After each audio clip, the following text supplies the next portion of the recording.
Hello? Hello?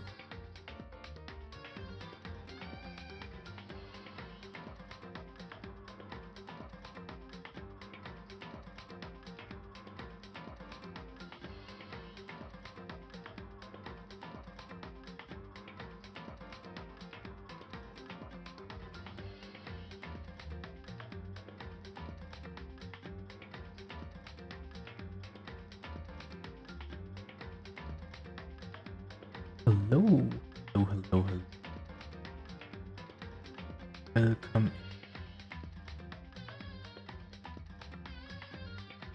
I have to do fine. I'll be right.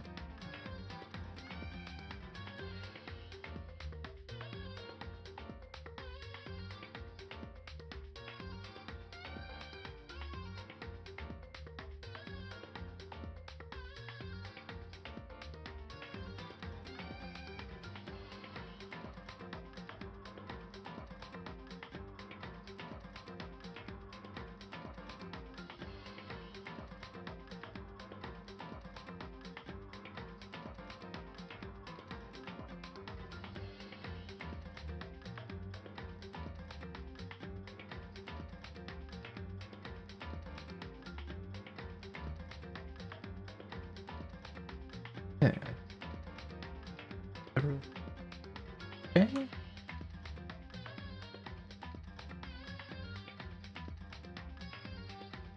I hope so. I really hope. Anyway, think which to look, but should be everything. Yeah. Nice. Let's go. So we are going to continue Danganronpa.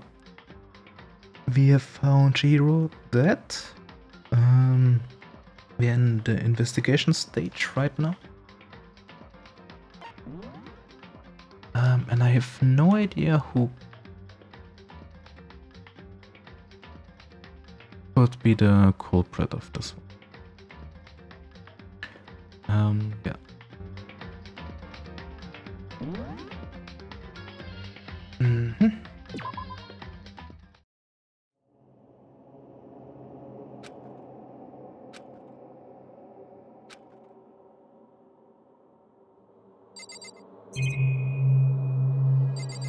Wait, is this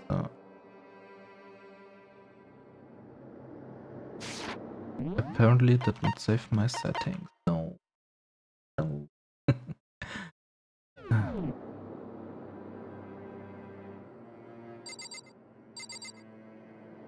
But we are in the investigation, I believe.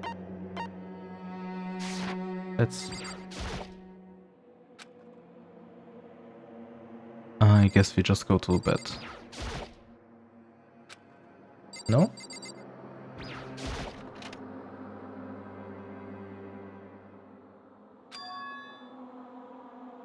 Wait, that's the save. Load. This one. Okay, yeah. I was confused for a second. Then go into the options here as well. Yeah. Okay, I did not save. Now everything should be fine.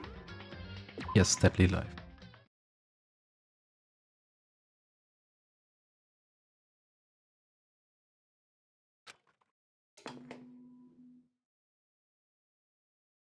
A body has been discovered! After a certain amount of time, which you may use however you like, the class trial will begin.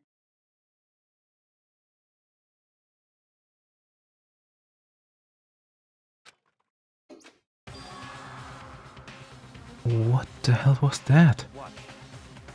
Oh, that's right. You were unconscious during Zayakas, so you don't know about it.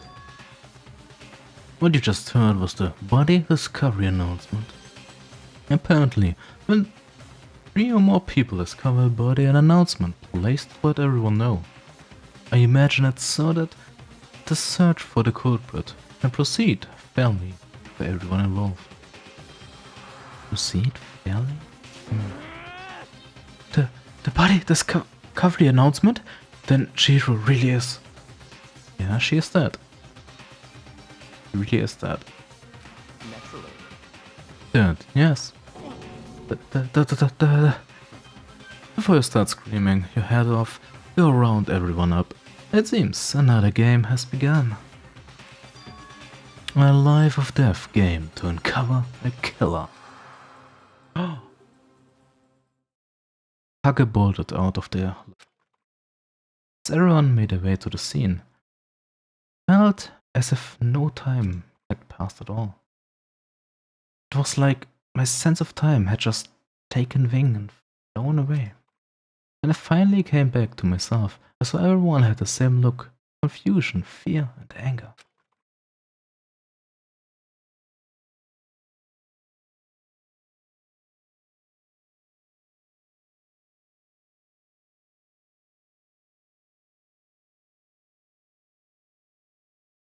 We all just stood there, gathered around Chihiro's body.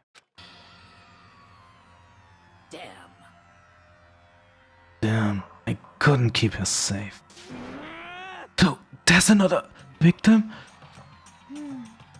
Which means we are now in the same position. Once again. Fuck, man. What the fuck is this?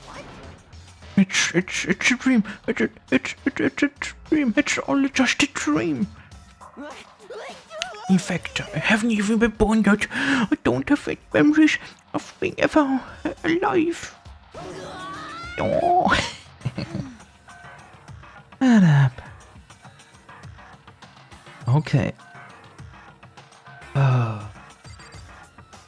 Let's go around and ask people. Maybe we should first. I don't know. No, there are more important things to worry about. Dumbo. But it looks like it was used in the murder. I guess not. Is Chihiro's blood?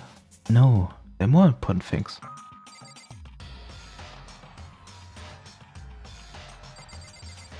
Why are there more important things than investigate?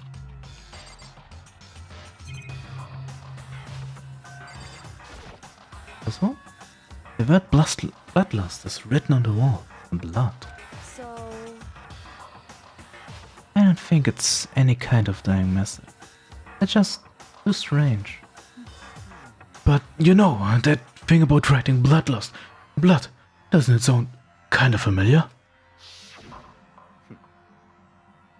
A murderous fiend who kills again and again using a bizarre and brutal method. And at the end scene of each crime, the word bloodlust is written in the victim's own blood. It was about the book he was reading, I guess. So is it a clue that Byakuya could be the murderer? But maybe someone wants to frame Byakuya. They're like a ghost, attacking suddenly, then slipping away before the police can catch up to them. Yo, Champy, good to see you. Welcome in, welcome in. How was your weekend? Your week, whatever. I'm doing fine. Thank you. We have a new redeem, maybe. It's made for Pendaleo, but it's just a test version. Working on right now.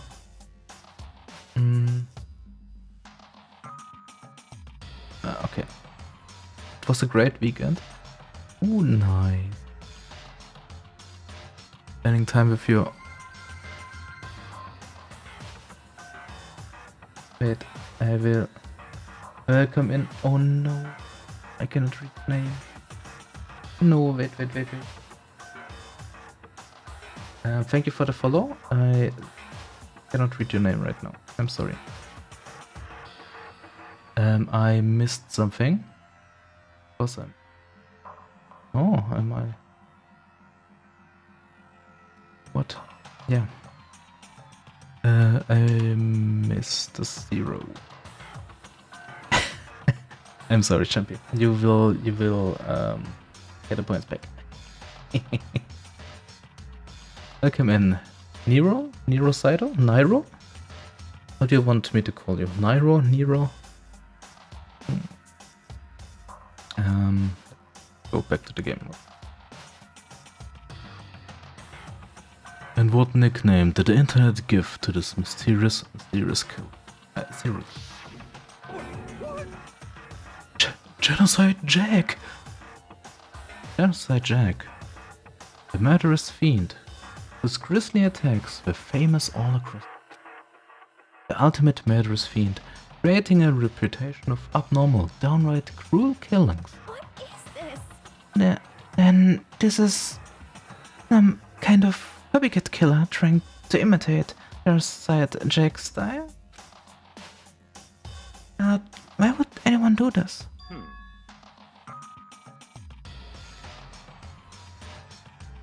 Perhaps it's work of the real Genocide Jack. The real?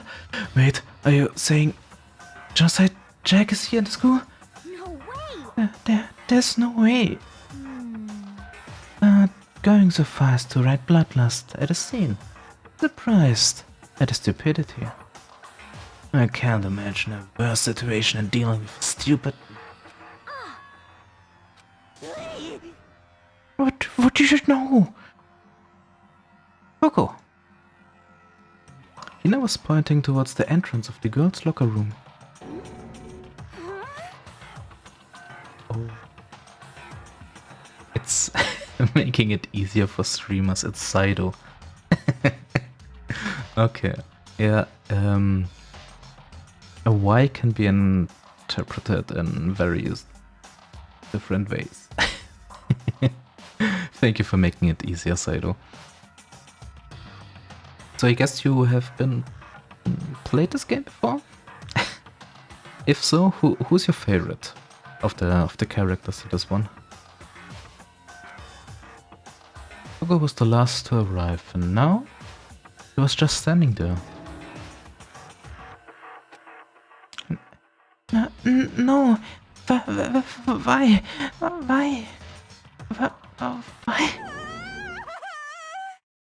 Oh no, she's gone crazy. I guess she was already crazy, but maybe even crazier. And it's very funny that the sun in the top left covers the face, but everything else is still visible. She's on screen right now. Ooh, you like Toko? Ooh. So at the beginning where we are right now, she was really annoying all the time. So maybe she will grow on me? Right now she's one of my least favorite persons in this game. She fainted! That don't sound good. Oh. Ina rushed over to the collapsed Toko and started trying to shake her awake. Oh right, she cannot see blood. Oh, I guess she also cannot write messages in blood. Toko, are you okay? Come on, wake up. Oh, that's right. I just remembered what you said about how she faints anytime she sees blood. Oh. So, she's hemophobic. I imagine she does not watch too many horror movies then. This isn't a violation of the rules, right? I mean, technically she passed out somewhere besides her room. No, I don't think... I think it should be okay. The regulations prohibited sleeping. Like, on purpose. Oh, that's so nice. She didn't faint on purpose. It doesn't count. Gotcha. Just a second. Toko, can you hear me? Hey, you gotta wake up? As if she'd heard her, Toko suddenly shot awake. As in, she suddenly jumped up from where she was laying. It was such a strange reaction. I was at a total loss of words. She leapt straight up into the air, changing her stance as she did. In no time flat, she was just standing there. Ignoring the physical contortion she had to go through, her motions were totally haphazard. Huh? What? Sorry about that. I was just so shocked, you know? It happens, right? Was I the only one? Toko? Are you okay? I'm fine. I'm fine. Kyo? I guess she. Oh. Whoa, is that a dead body? Hey, are you dead? What the heck?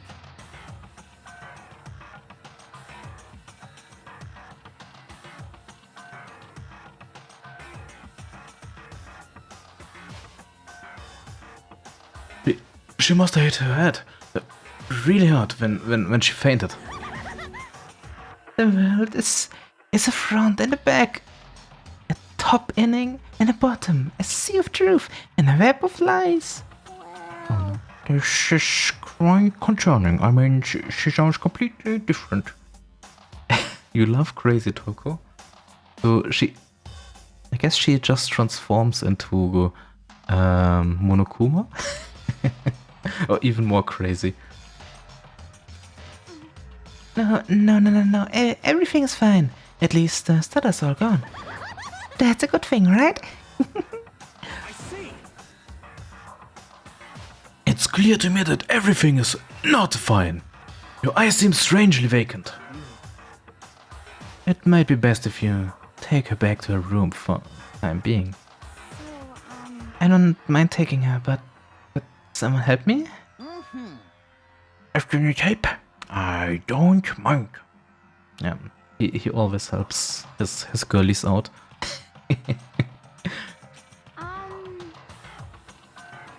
Okay, could you help me? She totally ignored me. Very well. Take care of the girl and the rest of us, and begin the investigation right away. Can I assume nobody has a problem leaving Sakura and Mondo on guard duty again? Hold on a second. Rushing to an investigation. The mastermind isn't behind that. After what happened last time, surely you realized that. Don't make me repeat myself. There's no question that Chihiro was murdered by someone among us. Isn't it right, Monokuma? Of course. Right, it's rain.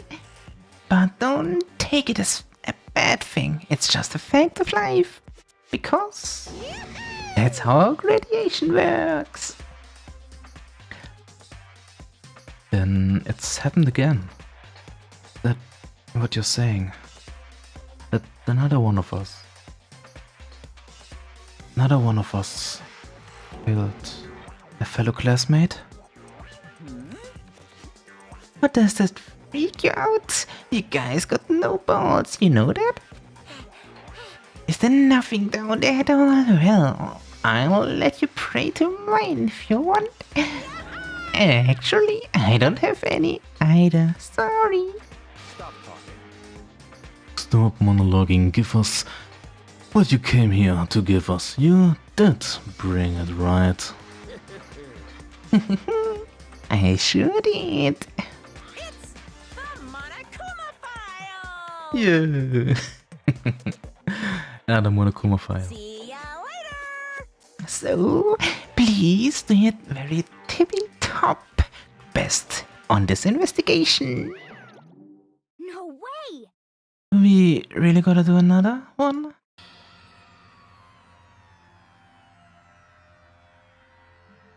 Examining the corpse of one of our friends. Having to suspect all our other friends. Why? I hate this. I can't take it anymore. Oh no! I've had enough. I'm getting out of here. Hey! Where do you plan on going? There's nowhere to run. Such ignorance. Just accept it already. After all, blood is just a liquid. That body is an object.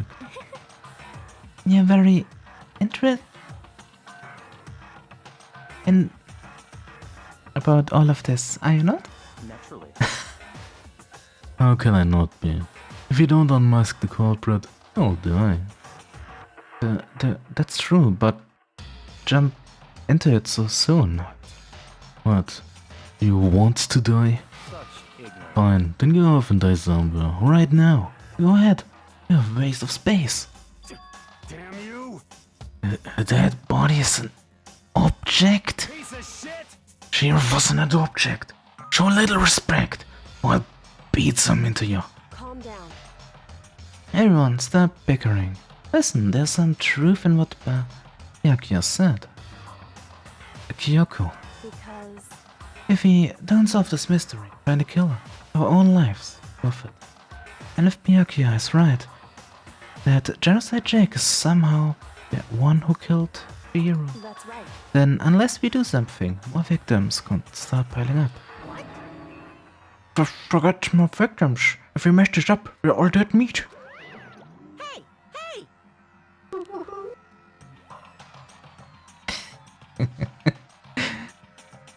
Oh no, don't. If that's your worry, you don't gotta worry any longer. If anyone killing him, the guilty party may only kill a maximum of 2 people. What? I don't remember any rules like that. Actually, I just came up with it. I mean, if one person went around and killing everyone, your loneliest feud in life would be all over, right? A new rule was added. So then. In that case, why not limit it to one person? hey, Well, in a good mystery, you don't want to miss out on at least the potential of a serial killer angle. Just one. A totally murdered possibility. punishment is waiting. Yeah, well, for now, I'll catch you guys at the class trial. I can't say I understand his thinking, but if you can kill up to 2 people, then one more person's life could still be in danger. Oh no. Interesting. Which is definitely not good. We need to uncover the culprit before something else. You son of a bitch! You need to shut up. So, For now, Taka and Mia took off at her room. Nice, I'm gonna get dropped off. there is nothing to be done. We have no time to stand around here. We must begin our investigation. Pursuit. If you do not solve this mystery of who killed Chihiro, Is that okay? then we will quickly follow her into the afterlife. That's true. I hate it.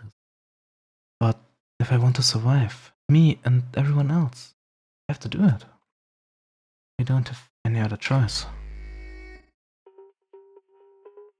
First of all, I'd better check the Monokuma file to see exactly what's going on. The victim was Chihiro Fujizaki. The time of death is estimated to be around 2 AM. Okay? The body was discovered in the girls' locker room on the 2nd floor of the high school. Cause of death was a blow to the head with a blunt object. She was killed instantly. That's all it says.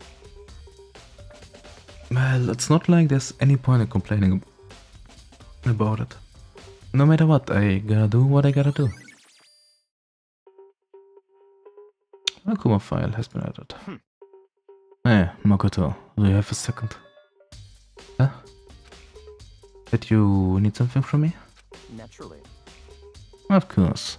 Life without purpose is quite dull, you know. So, what do you need? I'm going to let you cooperate with me during my investigation. Huh? What? I'm purchasing your talent. The same talent which allowed you to solve Sayaka's case.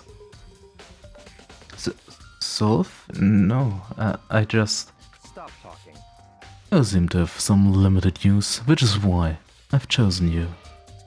You have the honor of contributing to my investigation. So you're inviting me to come with you. You're doing it in the most arrogant way possible. Let's go. Now then, shall we get started? But... Happy Halloween, everyone.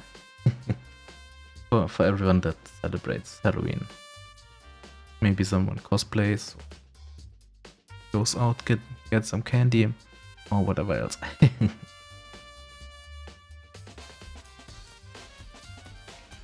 We need to get moving. There's no time to be standing around.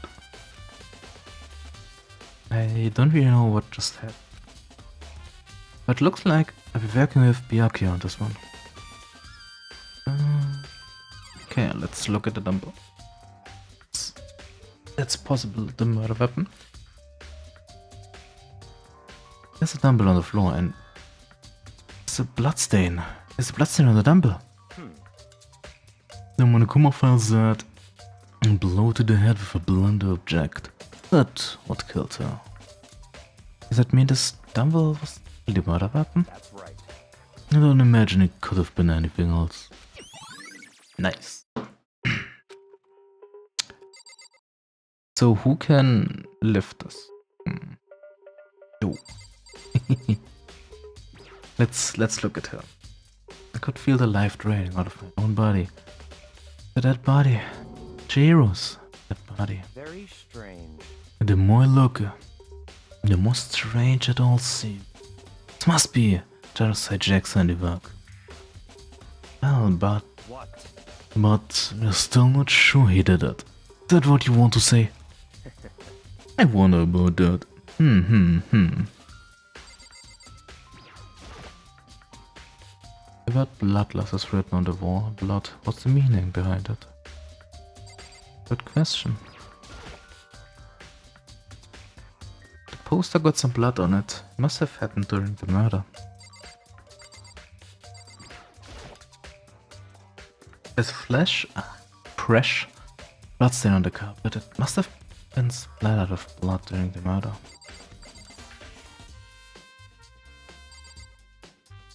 Okay.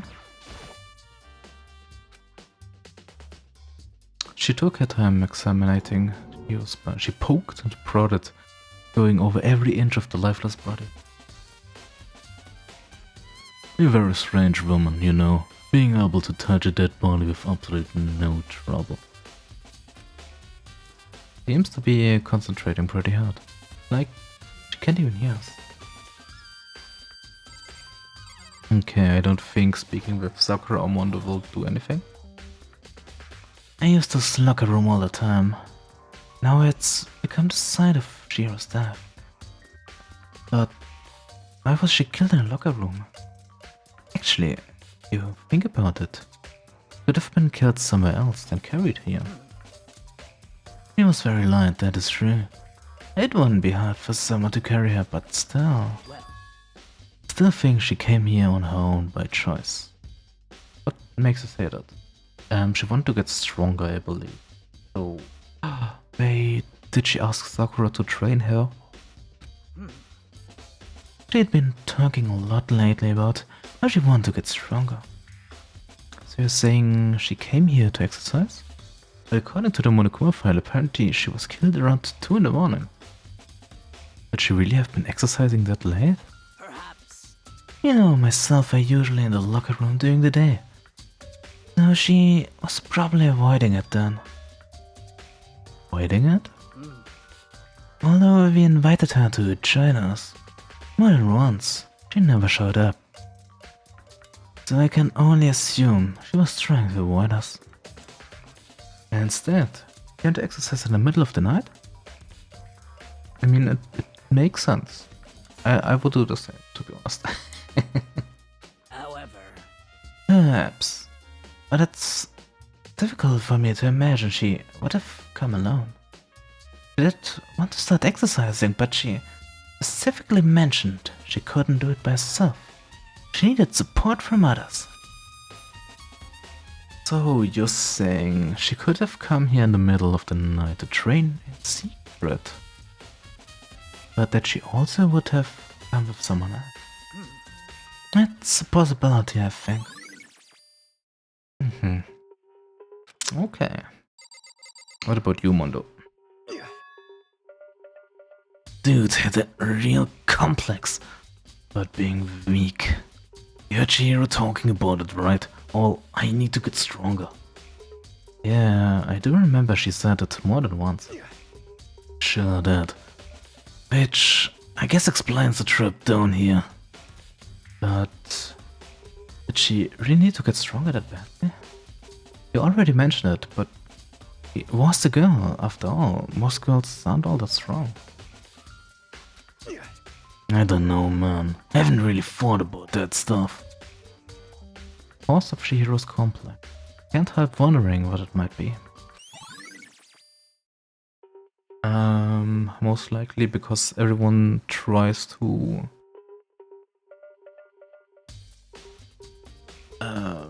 defend her. She wants to get stronger so she can defend herself. Now, I believe it's all about time for us to move on. Ah, already? What? New clues won't magically appear by standing around here. We need to check every aspect of this case.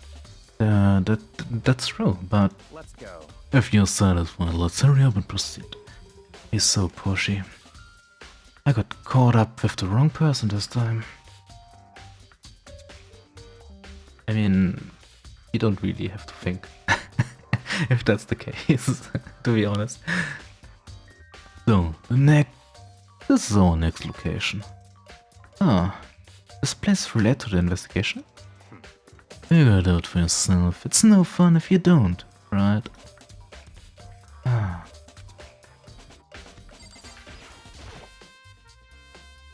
A bunch of different pool-related items. Okay. Guess we look at the screen here. If I remember right, this card reader is meant to work with our handbooks, right? What? Do you have an issue with it? If so, you should take it up with Monaco. Said it and quickly and sharply clapped his hands together. Did you call for me?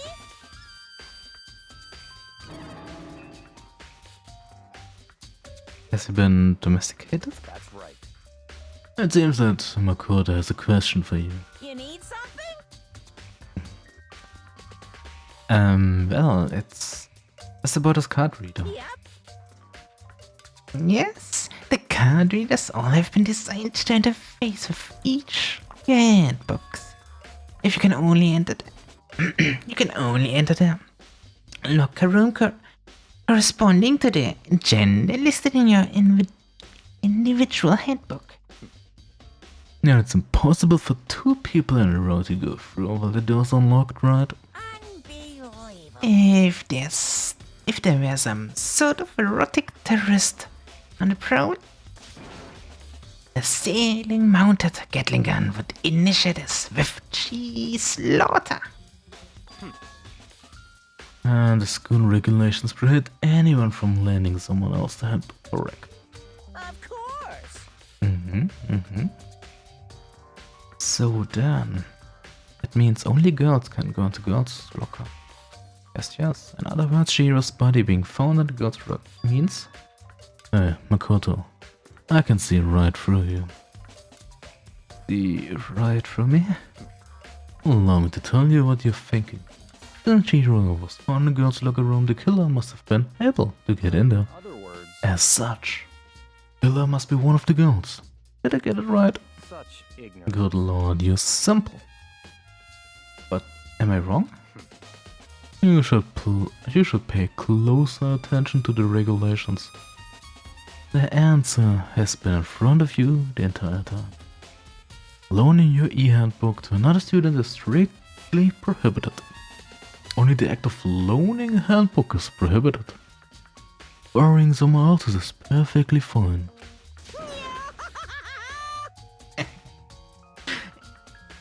I would expect nothing less from a prodigy.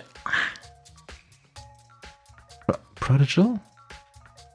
The son of the noble Togami family.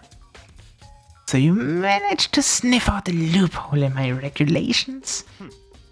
No, I would bet you created it on purpose. Then you add a little more excitement to things. You're treating me like a puny little appetizer instead of the main course that I am. Now then, since Dad can't actually talk, they're not people anywhere, they're things. Yep. Get it? Got it? Good. Wait, hold on. You're saying there's a loophole, but in order to borrow something from someone, then that means someone would have loaned it. So, Why you? Listening to you makes me wanna pass out. Be more like Byakuya and get your poop together. Unbelievable. Else I'll charge you with criminal negligence. No more questions. Figure out the rest of your own damn self. That's fine. oh. I know you're unfortunately lacking mental faculties, so I'll fill you in myself. Let's head to the main hall. The main hall? That'll help you understand what's going on. That read has been.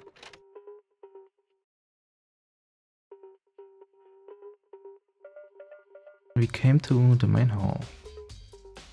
So, what are you looking for here? Does it mean I have to figure it out for myself? We do. Mailbox, maybe? There's a mailbox. Could there be something inside? Ooh, it's an e-handbook? No, wait. There's 3 of them. But what are they doing here? Oh, you finally found them. Finally? That was the first thing I thought of. Come on, Byakuya.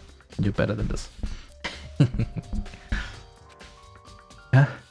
Did you know these were here, Byakuya? I happened to find it by chance myself the other day.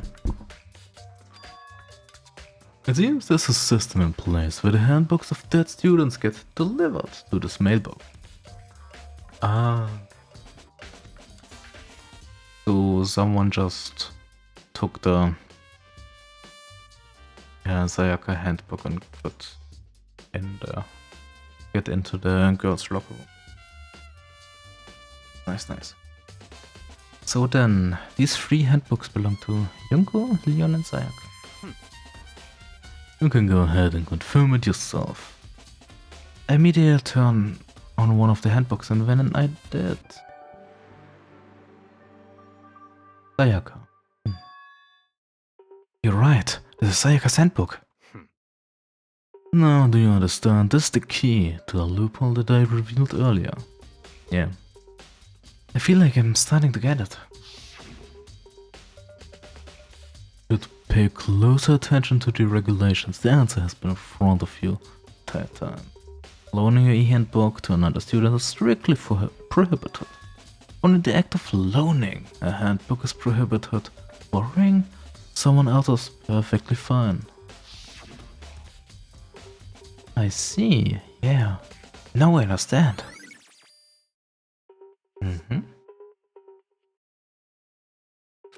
What? Hold on a second.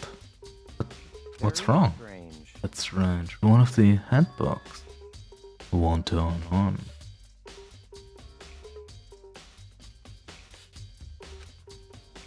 Is it broken? Who said it? Whose is it? Peter. If you cannot activate it, you don't know who it belongs to. The other handbook showed Junko's name when I started it up. But this one is Leon's? Then the one that won't turn on must be Leon's, right? I see. It would make sense, yes. And after all, he did get pummeled with dozens and dozens of baseballs. Pummeled with baseballs. Ooh, flashback. The memory of it kept flooding back. The cruel punishment which led to Leon's death.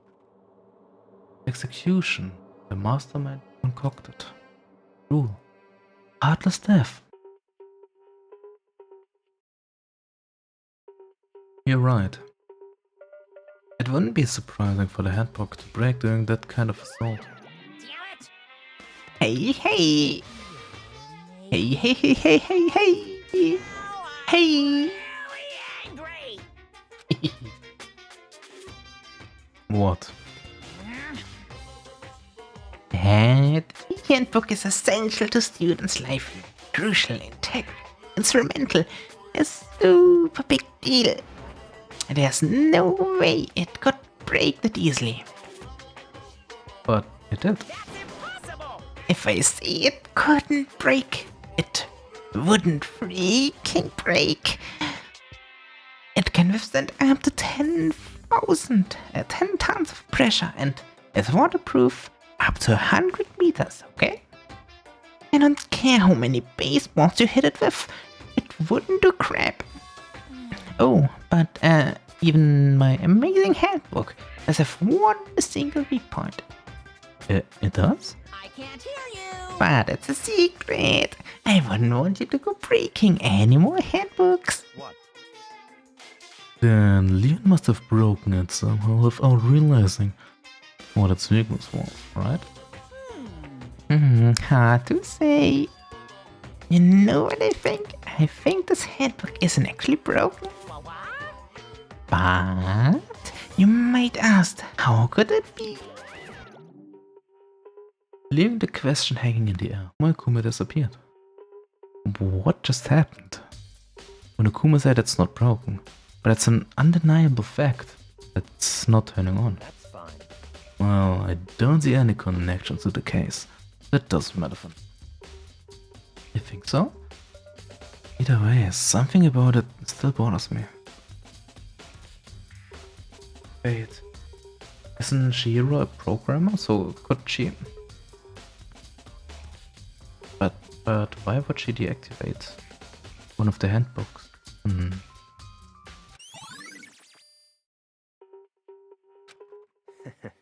Okay then, this should be enough to get things rolling. Let's begin our investigation in earnest and track down the true culprit. Yeah, we need to find out who killed Chihiro. To be exact, not correct.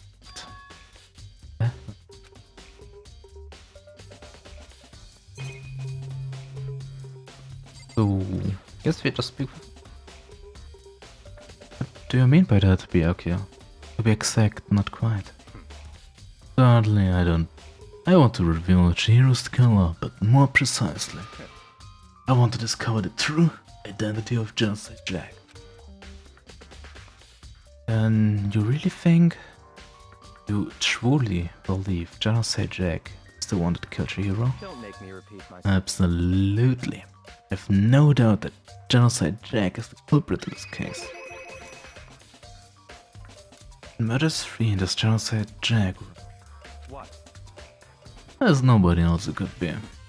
Murders 3 and 2 kills again and again using a bizarre brutal method.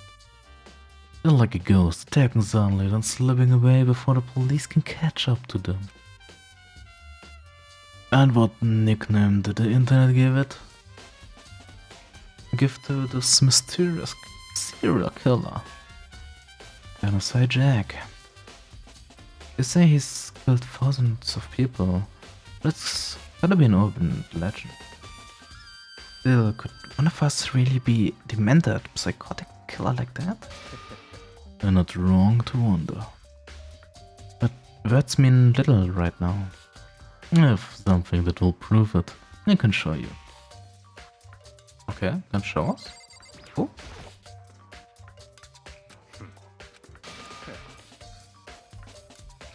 I think, yeah. Let's see if something is behind this one. I have a Basil's. Believe that. I assure you, Genocide Jack is one of them. The real proof? Yes. Somewhere I'd like to take you.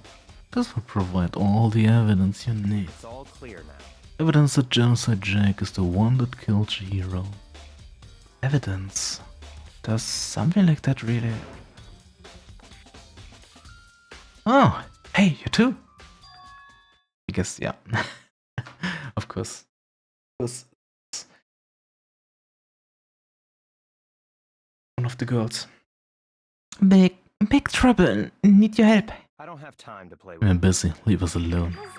But it's an emergency. Emergency. Come on, please. You gotta help me. This is a serious emergency. Please. Gotta help me. Just calm down, okay, Hina? But it's an emergency. An emergency, what happened? Something's wrong with Toko. She's acting super strange. Well, I mean, she was acting pretty strange earlier, right? What should we do, Byakuya? Very strange. Since it's Toko, I must admit I'm intrigued. I suppose we can take a second to see what's going on with her. Are you sure? Don't make me repeat myself. Oh. I didn't expect that. Not sure, he just said no. That'd be the end of it.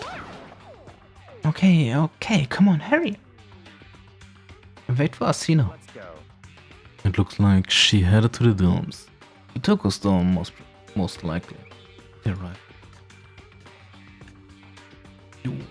Oh.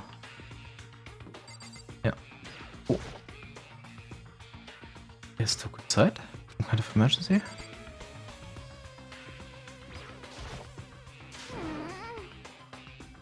You guys are too slow. I think you're just fast. So, what's the emergency? Well, after what happened in the girls' locker room, we left Toko in her room, so she got laid down. After a while, we came back to check on her. You know, see how she was doing, but when we did, it was weird. She refused to come out, and she kept saying all this weird stuff. Weird stuff? That's fine. We should try talking to her ourselves. Yeah, good idea. Yo. Oh, what's up? May as well give it a shot. The door swung open, slowly and silently.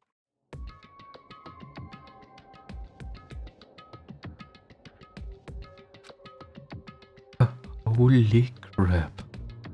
An aura of negativity flowed out from behind the door, forcing a gasp out of me. What? Oh, nothing. It's just that Hina was really worried about you, holding yourself up in your room. Leave me alone. Yeah, sure thing. But could you open up just for a second? Won't allow it. Huh? I won't let Genocide Jack have control.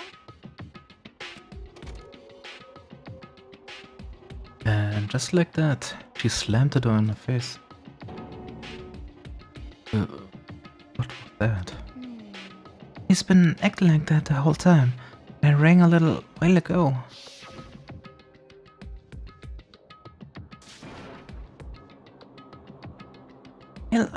Drive out the killer.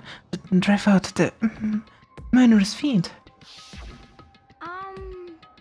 It doesn't make any sense, right? I was afraid to leave her in there alone, so I tried to bust down her door. But felt like something was holding it shut on the other side. I couldn't even budge it. Toko was scared enough to even bar her door. Does she think the same thing as Byakuya? Does she think the serial killer, Genocide Jack, is really here and murdered Chihiro? That's why Toko was so scared. What if she is Genocide Jack? He has this illness and has personalities, and this is the murderer and the author that writes the things afterwards. Oh no. I think that would be too easy right now. Maybe they are sweet. This game. Oh, whatever it is, I'm really worried about her. Isn't there anyone who might be able to pursue her? Byakuya could do it, maybe. Well, she's in love with him. Hey, Byakuya, you think you could ask her? Come out of her room, I mean. That's fine. Oh, whatever. You're gonna talk to her, Byakuya? Wow, I guess you can be nice when you want. Byakuya stood in front of her door, not making a sound, and pressed the doorbell. After a few moments. What do you want? Leave me alone. You're also so annoying. Bakula. Good old Bakula. It's Byakuya.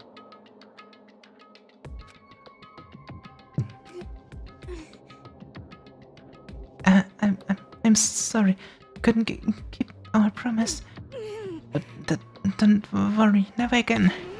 I won't let the Darkseid Jack have control ever again. And with that, the door slammed shut.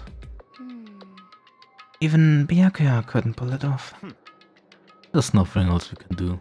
Let's get back to the investigation. Hold on. Hey, Byakuya, what was Toku talking about just now? Something about a promise? What? Oh, I have no idea. Another one of the delusions, I'm sure. But Stop talking.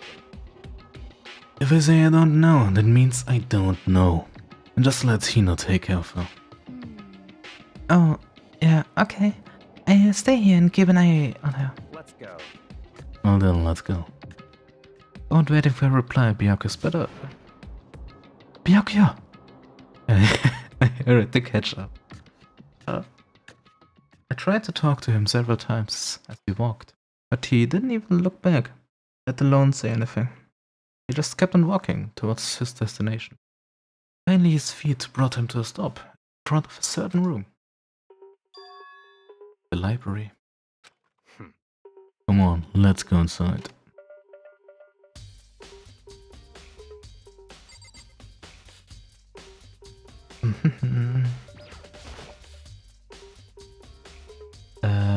Is the evidence that proof that was Chancellor Jack really in the library? Don't make me repeat myself.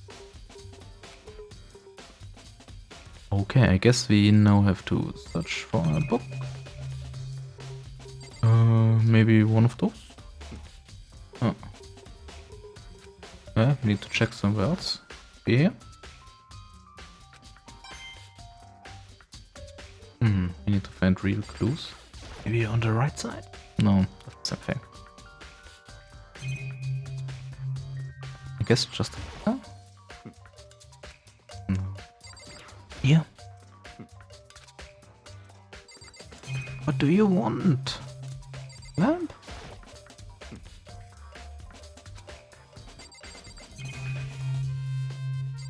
Guess we just speak to you, but we did... no. Don't make me repeat.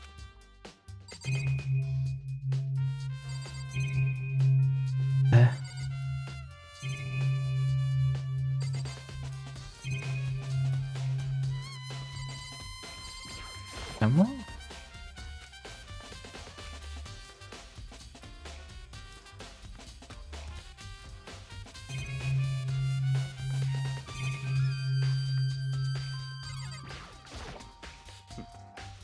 No clues. Oh, do you want...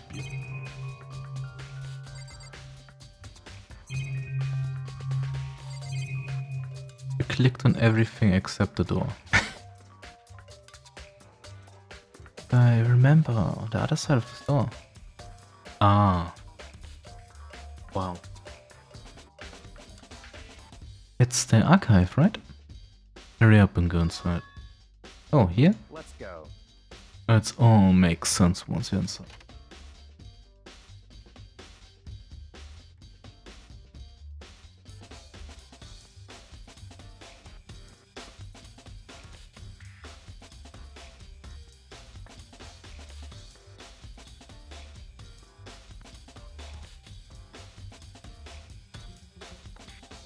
Wow, and there's so many books and files. And so much dust too. So, in other words, I would say there's enough value in this place to endure the dust. Okay, now we are going from the left side. The shelf is stuffed tight with files. Without really thinking about it, I picked one at random. Oh. Ah, you have a sharp eye indeed to select a file. Huh? that's right. That's the report on the presidential assassination. The original is kept at the National Library. It won't be declassified for another 30 years. Are you sure you want to look at it now? There's no telling whose crosshair you might wind up in peeking it. Without making a sound, I return the file to the shelf. Better that way. Okay, now we have this one. There's a wooden box, it's empty. Although, judging by the smudges in the dust, it looks like there was something inside. I wonder what it was.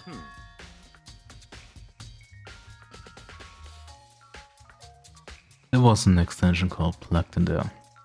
It proved very useful, but it was in the library. An extension cord. Okay. Now we go to those books. It's a desk lamp. Oh yeah, it's the same one I saw Byakuya using in the library before. What? I have a problem with that lamp. It was here before, then I moved it over here. It's too dark over there, so I thought I'd put it in good use. Dun, dun, dun. So many files stuffed onto the shelf. What's in all of? That's enough. Those documents are dangerous. Dangerous? They detail all the people who control the world from behind the scenes. Dangerous truth for a commoner. You mean like members of the Diet? Something? No, I mean the ones with real power. Secret council, controlling everything from the shadow. If you're ready to be disappeared for it, take a look. There are some very interesting people in there. You're just kidding, right? Am I? I just let it go for now.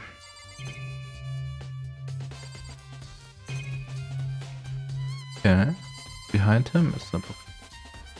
There's a ton of thick files stuffed into the book. If you're thinking of looking through any of them, let me give you a little warning. Those things are filled with graphic, disturbing photos from all kinds of crime scenes. It's the kind of thing any normal person wouldn't ever want to look at. Ever. Oh, what do you mean? All those files there are investigation reports related to different old cases. Those internal documents for police eyes only. They are not the kind of thing you'd expect to leak. Oh, so I'm finally beginning to understand the true lender of this library. The entire reason I was interested in the library is because of this room right here. Interesting. It's home to classified government documents, police reports, things no ordinary person would ever see. Isn't it magnificent? This can't be real, right? Such ignorance. That's you guys' problem. Anything that doesn't fit into your preconceived reality, you label it a lie. Well, it's not that, it's just... It's not like I totally refuse to believe it, but... I mean, there's so much. Could anyone have put all this together? I suppose it goes to show just how much power Hope's Peak truly wields. Or perhaps Mastermind may have wanted to provide us with enough entertainment to keep us on board. It's no use. I can't keep up with all this. It's just too real. What's wrong? I still can't believe it.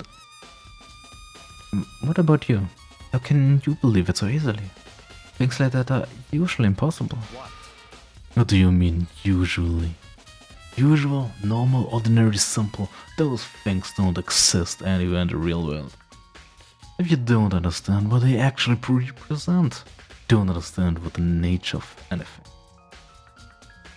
You don't pull your punches, do you?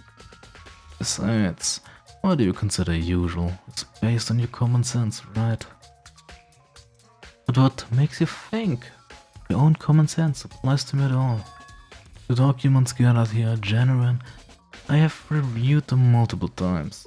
There's no doubt. Hold on a second. You're saying you've read all these documents and more than once? But... well, this has to be like top secret, confidential stuff, right? So why? Our family has a reading room just like this at our home. Ours is bigger, of course. We're not as thirsty. Huh? Members of the Togami family have access to any variety of government-related documents. That includes foreign powers as well as domestic. How is it possible? So, in other words, I already taught you. There's a secret council that controls the world from the shadows. My family is a member of this council, and if within me the bloodline that will allow me to one day bend the world to my will. But to become such a ruler, I must know all levels of this world, backwards and forward. So, whenever I have time, I like to review whatever documents, materials that interest me. Which is why I can proclaim, without a doubt, that the materials gathered here are the real thing. This is beyond believing or not believing. Byakuya is actually starting to scare me. More than the actual mastermind. And what always interests me the most were the cold cases, police investigation reports. Reading through those reports has always been a hobby of mine, ever since I was little. It's excellent mental exercise. I've solved more than a few of those cases just by reviewing the reports. And among all those reports, one of my recent favorites, the Genocide Jack case. They talked, Byakuya grabbed a specific file from the shelf. that's right. It was the complete case file. Every single report surrounding the Genocide Jack cases has been compiled in here. Because there are so many, allow me to quickly summarize the main point. To begin, there are two notable characteristics in every Genocide Jack murder. First characteristic is that at every crime scene the word bloodlust, written on the victim's own blood. And the second, that when the victims are murdered, the bodies are suspended in a certain way. Bloodlust is written in blood, victims' bodies suspended. Exactly the same as what happened to Chihiro. If you're surprised, the best part is yet to come. But the second characteristic, where the victims are suspended, the only ones who knew about a particular fact were members of the police, other higher-ups. Yo, welcome in. Oh. Why did it break? No! No, why did it break again? Nah. Welcome in, Ace. It is a sumo mode for Mr. Pendolio. Normally it should be 10 minutes? I will refund your points, don't worry. Hi at X93, how are you? Good to see you, Hikiye.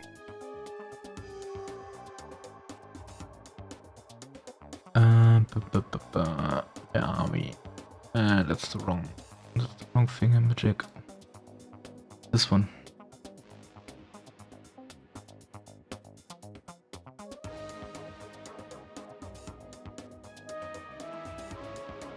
I'm very happy to see you at X93 doing very good, Hikiye.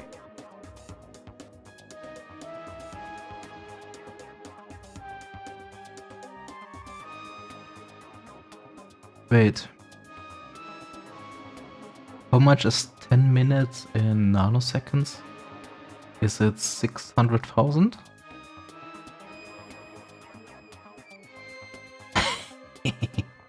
I am very sus.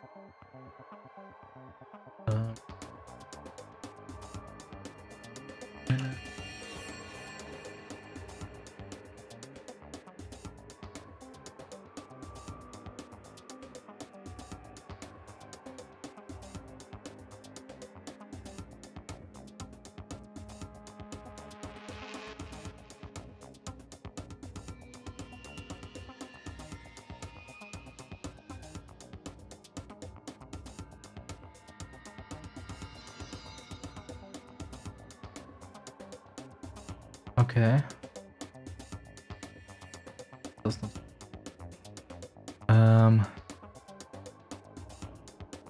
Just time the one out for. Now I need nanoseconds, not seconds. Nanoseconds.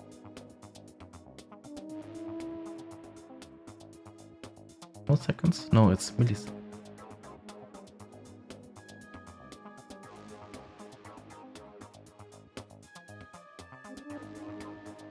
Yes, it is 60.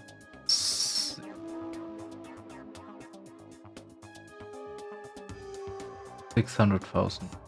No, it's millisecond. I'm sorry. Yeah. Yeah. Yeah. That's alright. This is alright. Right. This should be all groovy. And I refunded your points. So if you want, you can redeem it again. And I hope it will stay up. That's done. And let's go back to...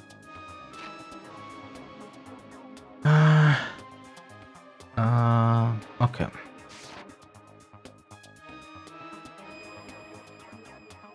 Why does it not stay up? Is it broken? Understand. Understand.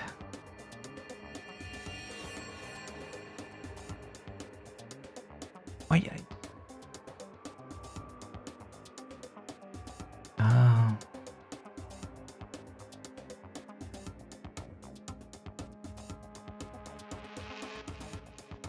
But I guess you can see what what it does now.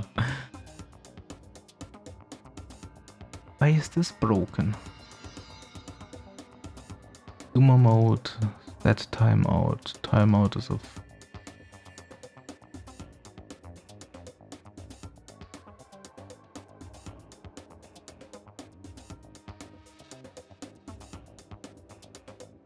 yeah. I guess I do it by hand now. But yeah, like this. And now I can also hide.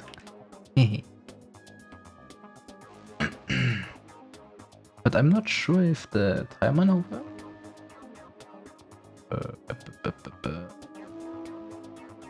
Timer should work. But we have no timer on screen. Yo, the deception. Welcome in. Yeah, we are in zoomer mode right now. So you can see the looping Minecraft parkour.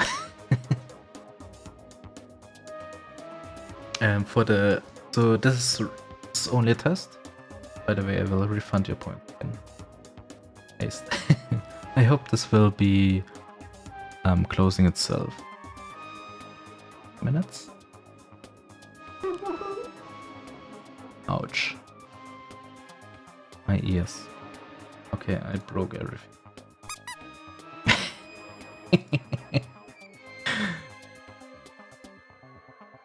Wait. Yeah, bonk works.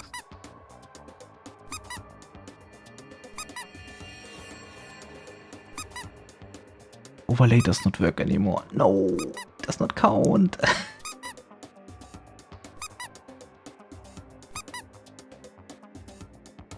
By all accounts, nobody in the media ever found out. Huh?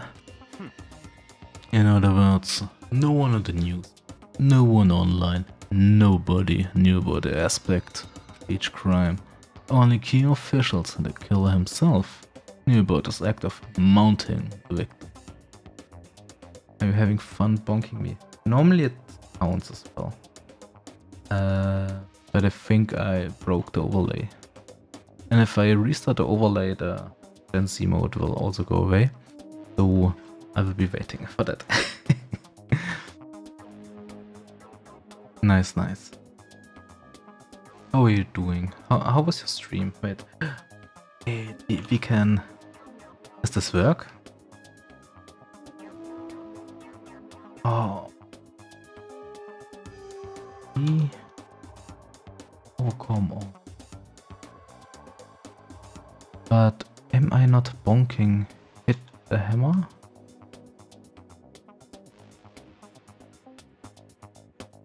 What? Bonking hit a hammer?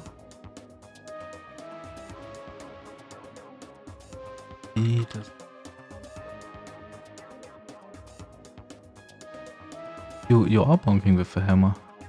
It's a hammer made out of gummy rubber called in English. I am not. Wait, you're not? Can I even? No, I cannot. Overwatch? Overwatch? Overwatch? Yep. Overwatch? No. Okay, I will never do that again. Forget it. Forget about it. It's your most viewed one. My bot always shows one of the top 5 apps. I can change it, by the way. And if you want your own little clips, yeah, I think it has like 120 views or something like that. Very popular clip. Anyway, let's go. Story. Okay. No, if you recall Chihiro's corpse. Her body was most certainly mounted in this fashion. So, could the killer have known about suspending the victim? That's right. That's the key question. It was Byakuya this way all this time.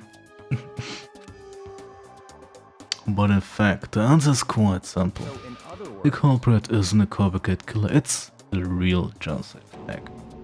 Yeah. in other words, That's right. There's evidence that Genocide Jack has hidden himself among the... What is not working? What is not working? Okay, I hate this. I'm trying out the new chat and I hate it. Blast. You're right. I did not open that Oh. Okay. Let me open Twitch and redeem you some blasts. Because I cannot see that you redeem. No. Yeah, blast is now ready. Can?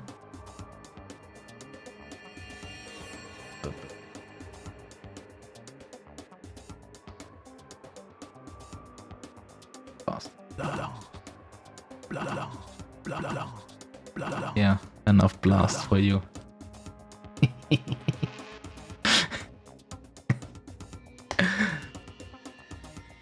Oh, now everything should work. Then Genocide Jack is really such a brutal, fierce killer. Really is walking around among us? interesting. Among us.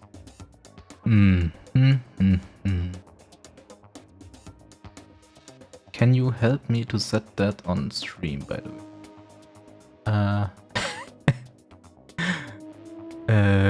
What are you talking about? Which thing?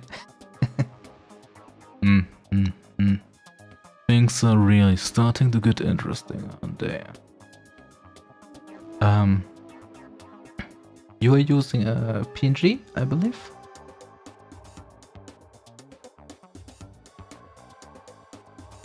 So So, yeah, this one I'm using right now needs,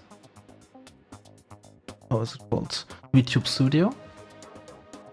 But I think there are also workarounds for PNGs.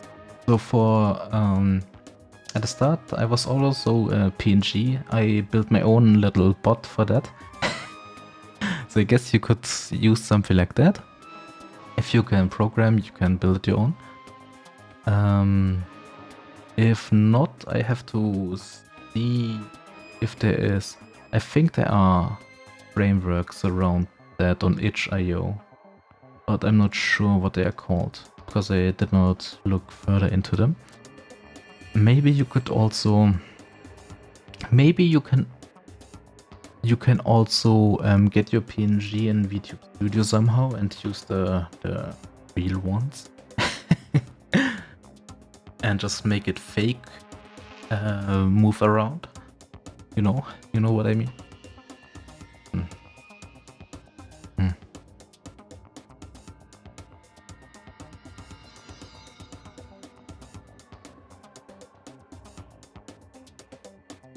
But yeah,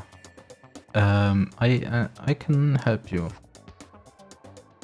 That if if you need some help.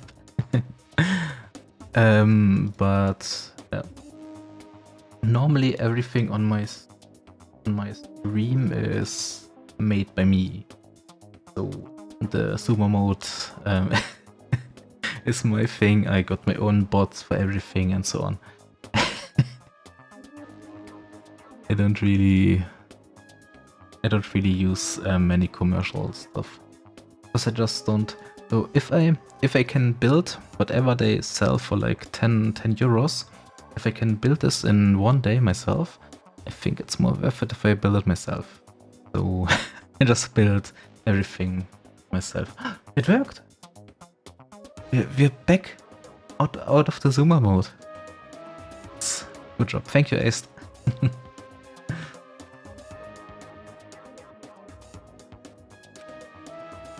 I never imagined a killer with such a reputation would ever become part of our little game. Now, don't you think it would be good for you to take a look at what we've already seen?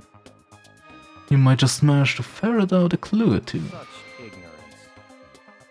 If you get down on your knees and back, I might even show you myself.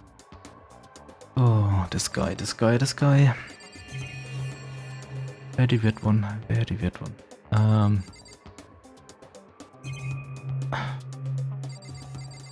Guess we look in here?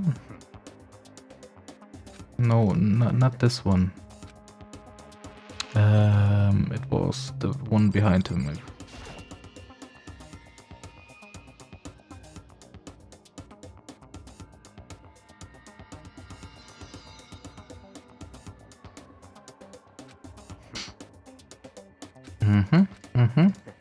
Yes. All know this already. I guess we just talked to him again. Byakuya, about the genocide Jack case file. Would you let me see it? That's fine. Well, you didn't back, but I guess it's okay this time. Feel free to look at it in here, but you can't take it with you. Oh, that face. Byakuya handed me the file, and I flipped through it. I have tense, nervous fingers. Suddenly my hand stopped. I had reached a page where photos from the scene, each crime, all been collected. And the names of genocide Jack's victims ran on for several pages.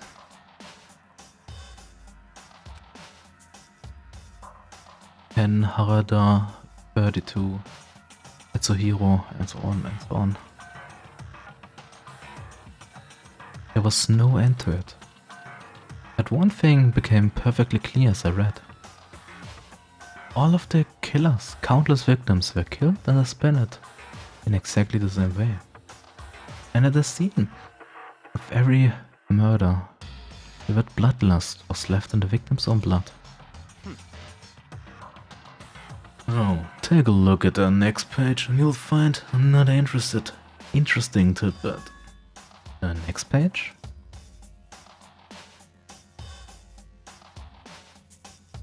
Profiling results. All of the crimes took place either on weekends, at night, or during holidays. Either day or night. The most common time for the killings to take place was on holidays, the afternoon. And these facts, it could be suggested that the suspect may be a student. Evidence suggests that the suspect lingered at the scene, but when he did leave, they were in a panic. Because an eyewitness has never come forward, unlikely there was any external reason for this. This confused behavior suggests that the suspect may potentially suffer from dissociative identity disorder. So it is just Toko, I guess. So in other words, The key point here, that the culprit may well have a split personality. Split personality, like the kind of thing you see on TV. I'm part of another totally unbelievable story. But this one is way more unbelievable than anything else up till now. Or maybe it really isn't. I don't know. I feel like my mind has gone numb. let's go. Alright, we should get going. Huh? Where are we going? Anywhere but here. We finished our business, haven't we? Ah, wait! Byakuya. As usual, Byakuya turned and left without another word. I hurried out of the library to catch up. Well, this is where we part ways. I have some things I need to take care of before the class trial. Huh? Just all of a sudden like that? Come on, enough of our annoying misapprehensions. Did you really think we'd be together the whole time? Take responsibility for yourself, do something useful. Move the investigation forward on your own. Well, bye. And just like that, he was gone. As quickly as he'd asked me to join, he'd cut me off. In the end, I felt like I was just some plaything getting tossed around. At the same time, I'd uncovered some really important clues thanks to Inside Jack is the one that killed Chihiro. And that murdered fiend is one of us. But who is it? I have to find it out, no matter what it takes. And to do that, there's somewhere I have to go. Investigate one more time.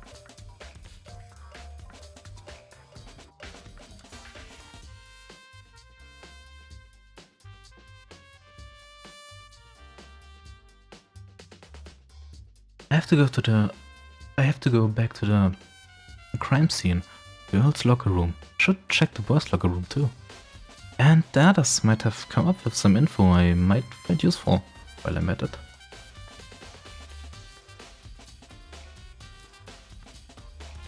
I need to find out everything I can.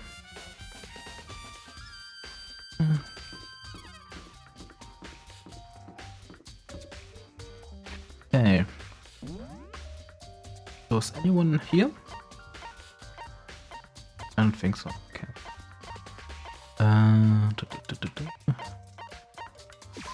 Ooh.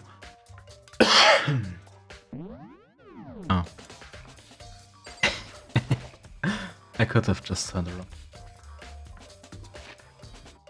So, where are they hiding? There's a Tucker, there's a hero. They're all in the gym already? Ah, maybe they're in the locker room. Okay, let's... no. Oh. Let's ask him. How unfortunate. Maybe we should have confessed our embarrassing secrets after all. Damn it, I'm sorry, Chihiro. It's all because I wasn't strong enough. Oh, okay, I don't think he or the hero will be very useful.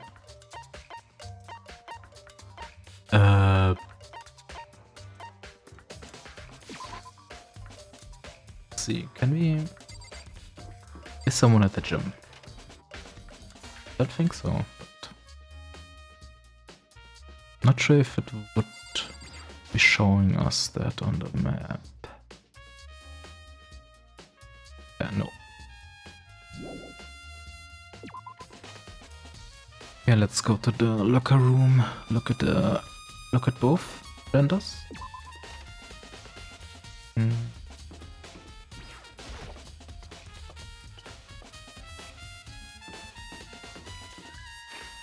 Where's the locker room?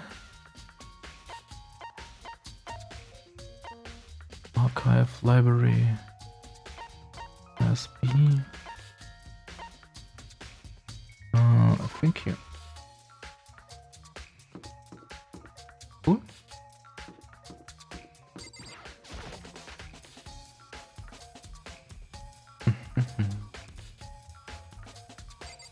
Yo, hey for me.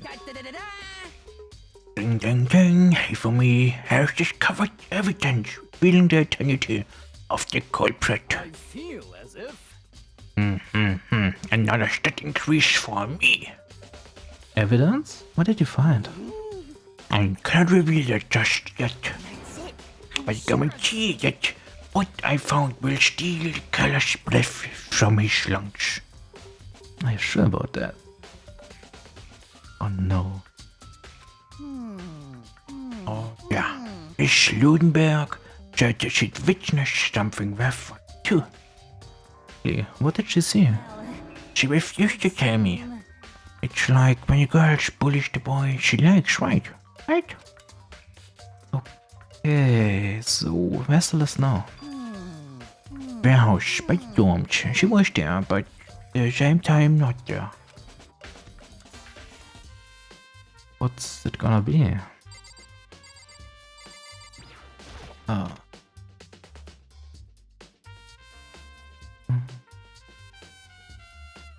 Okay, maybe.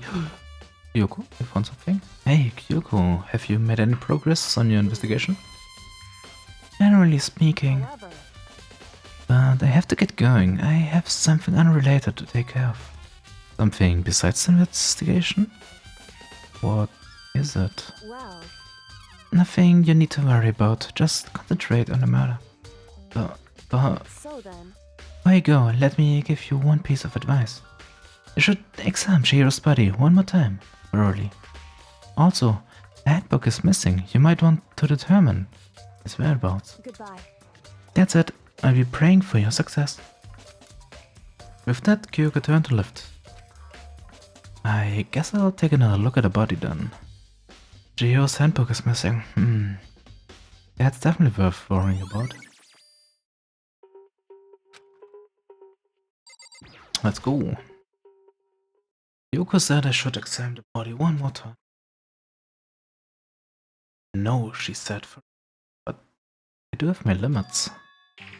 Well, I'd better give it a shot anyway. Let's see.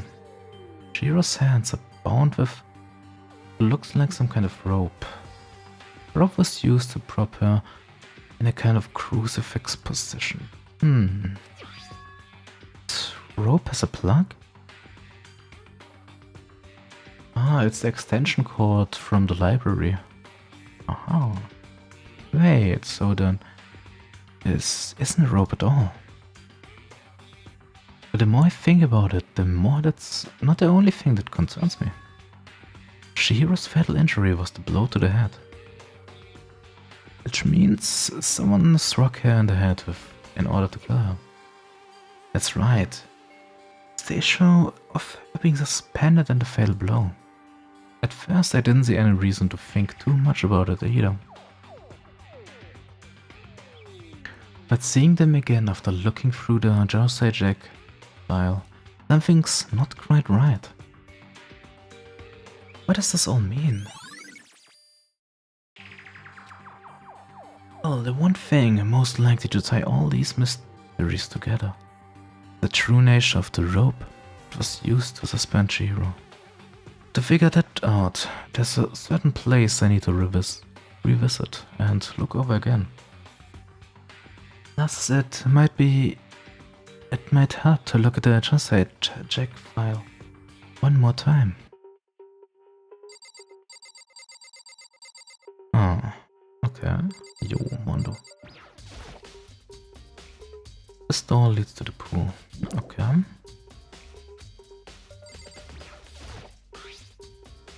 There's a big bloodstain on the dumbbell. Markuma file said it's the... yeah, it's the murder weapon. So we'll look at her again. Oh, okay, no. Same thing right now. Okay. I guess we speak with the other two, if they seen anything else here. Chihiros' presence here was especially weak. My body and her soul. To target such a helpless being, it's unforgivable. What a wretched beast would do such a thing. I cannot forgive this. Okay. Mondo is no help at all, I think. Yeah, it's the same thing he was talking about. The first time we spoke to him. Guess we can look at the bloodlust again. The word bloodlust is written on the wall. It's like in all cases. Every crime scene. The word bloodlust is written in their own blood. It's a bloodstained poster. The big brass swimsuit model is pretty noticeable too. A girl's locker room doesn't seem like the kind of place you'd find something like this.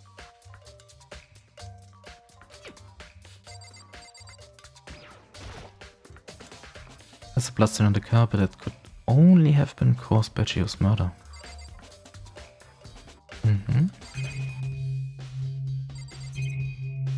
Okay. Yes, now we go to the boys' lockers room. Yo. Yeah, please let me in.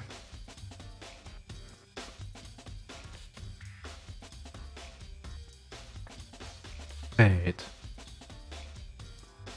This poster's different. Ah, this poster. Popular boy band called Tornado. Somehow it doesn't quite seem to fit in the boys' locker room.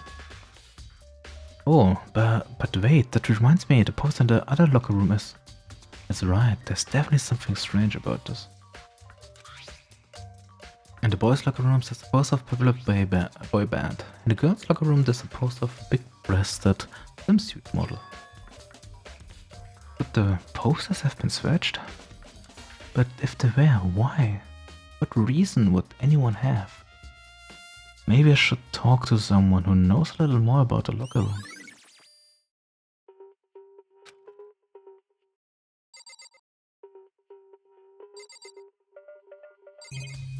Anything else here? Oh, bird?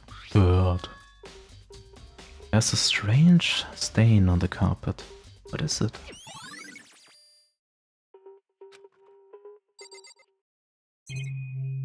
Okay. On the other side? Nothing. Nice there.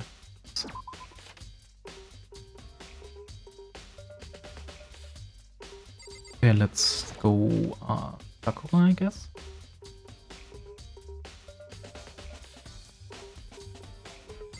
It would be one of the only ones that about the maybe she and Mondo? Maybe even Taka. Spend a lot of time exercising in the girls' locker room, right? I've used to nearly spend every day since it opened up. Sometimes Hina, yeah, and I use it together. Alright, Hina as well. Okay then, let me ask you something. Do you think the poster in the boys and girls locker room could have been switched? I'm sorry. Sorry, I can't really say. I never really paid attention to those posters. I see. However, But there is something that's been bothering me about the locker room. You see, I like to drink a lot of protein coffee every time I finish exercising. You have protein coffee? In the warehouse. Yeah, it's not the highest quality, but I don't have a lot of other options. I mix protein powder with coffee and down a glass of it after exercising. Anyway, the other day I spilled some on the carpet in the girls' locker room and it left a stain. Ah, that's the stain in the other locker room. Stain. But I don't see any stain on the carpet now. Exactly, I noticed it earlier. The stain has completely disappeared. I can only assume someone came along and cleaned it up. Still, it's an unusual clean. As if there was never a stain here to begin with.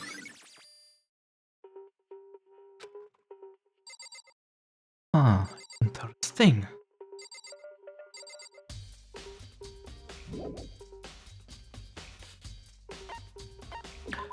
Yes. Okay, now we go to the warehouse for the Ludenberg. Where was the warehouse? Archive. Ah, I guess, yeah, we go to the library again for the extension card, I guess.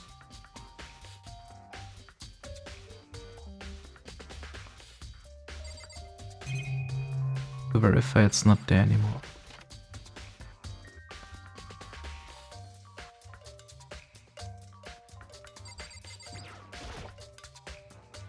The wooden box is empty. The extension course was in there. Yeah, I guess not.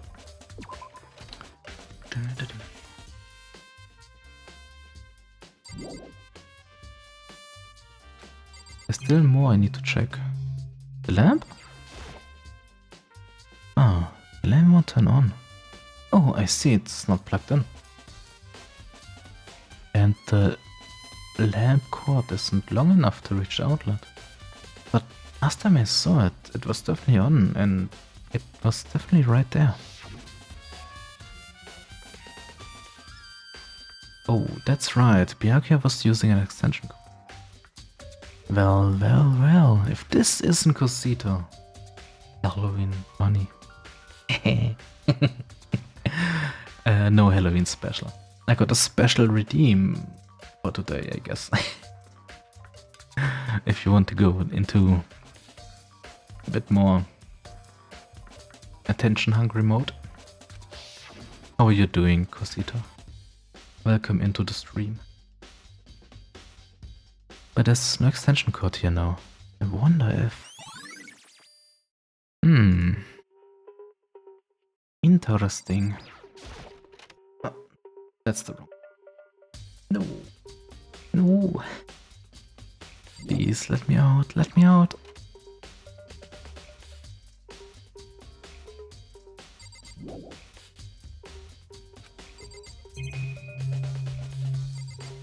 What else do we need to check?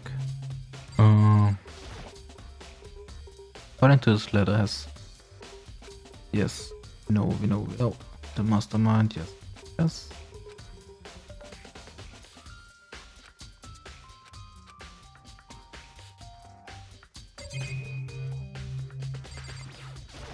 Yes. There's a thick layer of dust on the top of the desk. Maybe there's some kind of clue here. Guess not. Okay, let's go through the books again. A lot of books, but looking at it, there's some kind of clue here. Guess not. Maybe over here? Clue? Clue? Clue? Clue? No.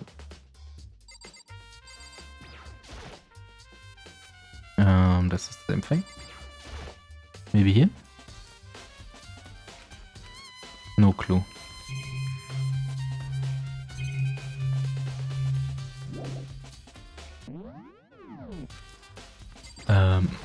Okay.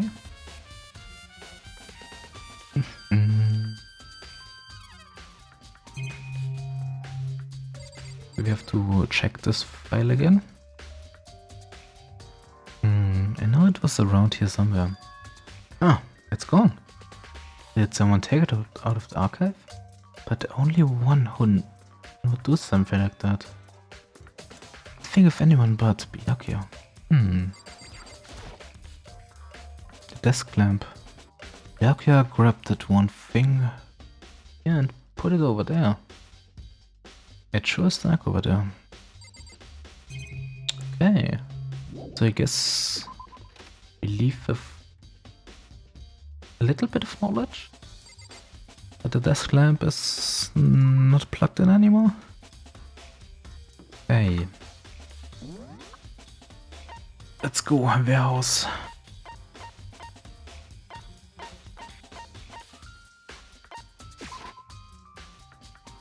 This moving around is still a bit weird to me.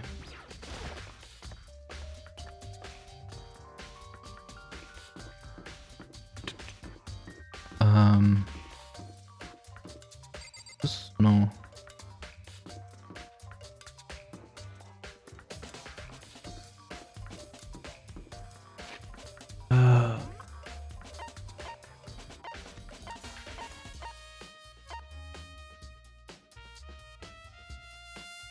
The warehouse over here?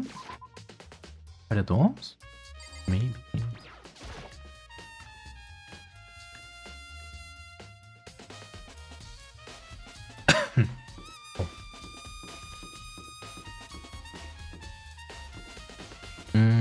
Yes.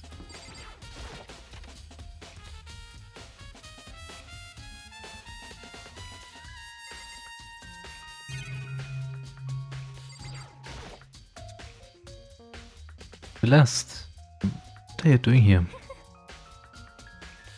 This warehouse is amazing.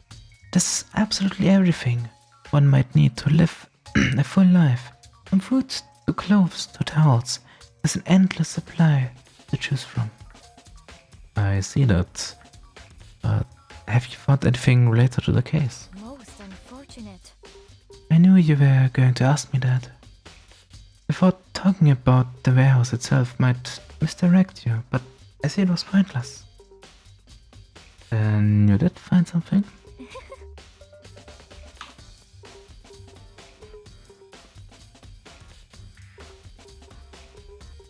Very well, I will tell you, and only you.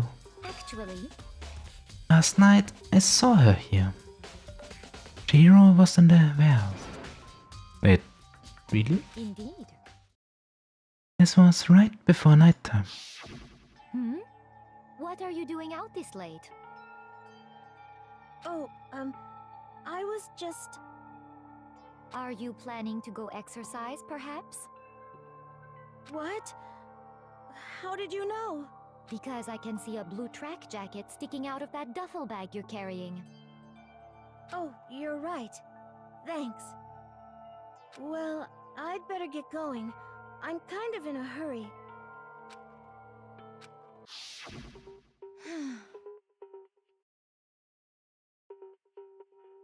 Oh, by the way, can I do this now? And hate this new chat. If I do this? Okay. Mommy? Sorry. Mommy? Sorry, mommy? Sorry, Nice clips you got there. She stuffed the jacket into her bag in a hurry. It was almost like she was trying to hide it.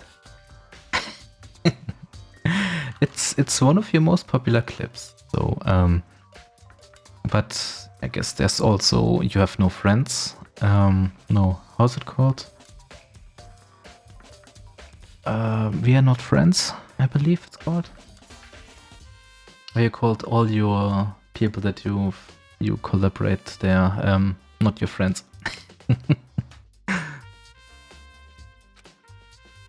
And just like that, she was gone. Yes, indeed. I assumed she was merely stocking up to go exercise in the morning, but it would appear she ignored the nighttime rule and headed directly to the girls' locker room. If she hadn't broken our rule, none of this ever would have happened. You get what you deserve, I suppose. So, apparently, she went to the girls' locker room late at night in order to exercise without anyone knowing. Yeah, I can show you if you...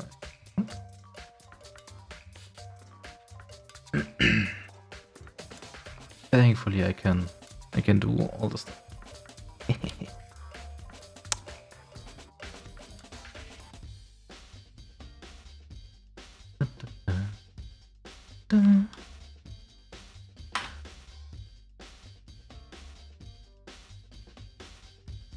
It does not exist. Are you?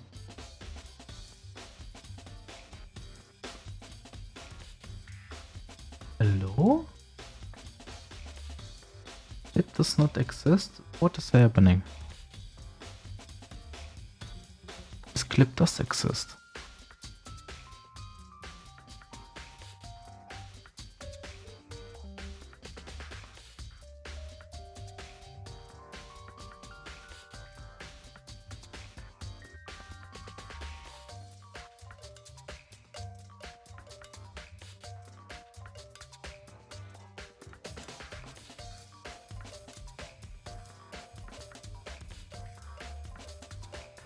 I guess we can use this one.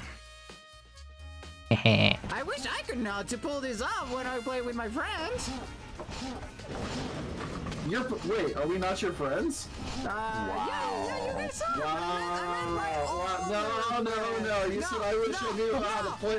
You said wow. Okay, we're not gonna see this friends. My other friends, Captain. We see how it is. Oh my god. Okay, you guys gonna play like this? Can we get a clip of this for proof for later that we're not gonna see this friends apparently? No. Cosita, I always have a backup for everything in here.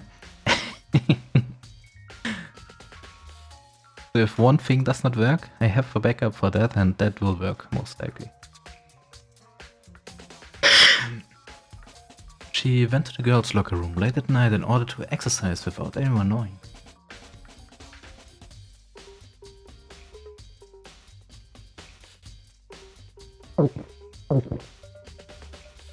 Thank you.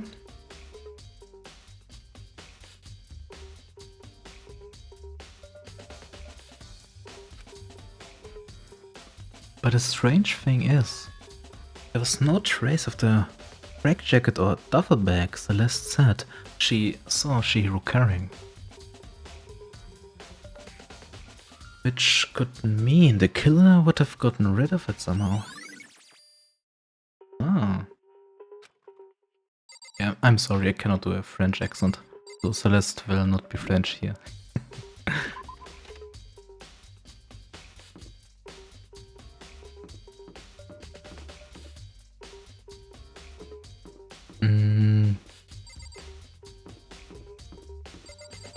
What else can we do? Guess we can try and speak with Tuko. This Tuko's room. I should probably just okay. Guess not. We can look for Hina, I guess. Yeah. That's exactly what I wanted to do. And I guess she's always in the dining hall. Dinner hall? Dinner hall?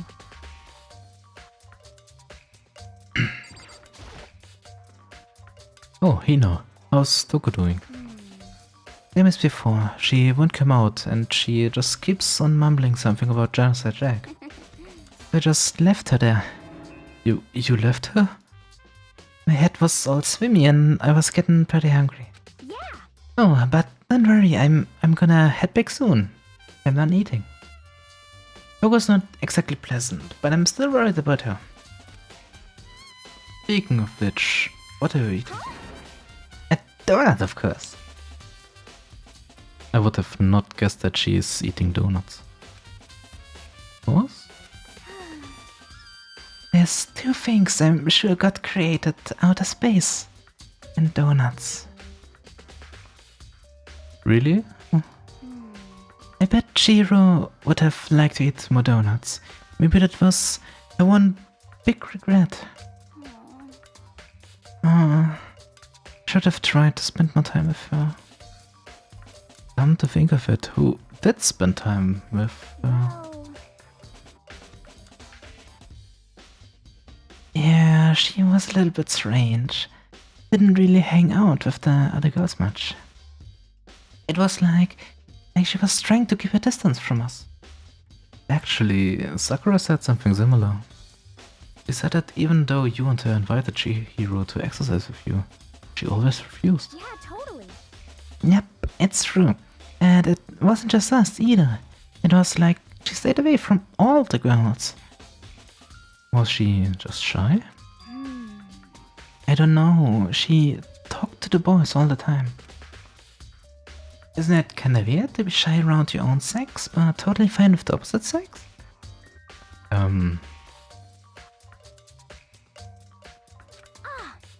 Oh, wait, maybe she was used to guys spoiling her. The law says you can't judge a book by its cover, right?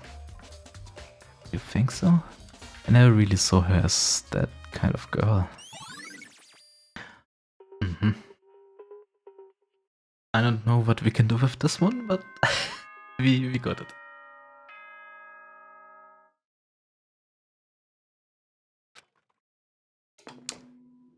This trial will be something. I'm getting tired of waiting. Shall we just plunge right in?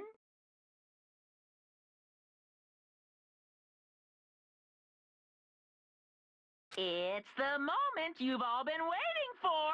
The class trial! You remember where to meet, right? Please go through the red door on the first floor of the school. See you soon! Begin the class trial, or it's about to begin. The red door. Right through here.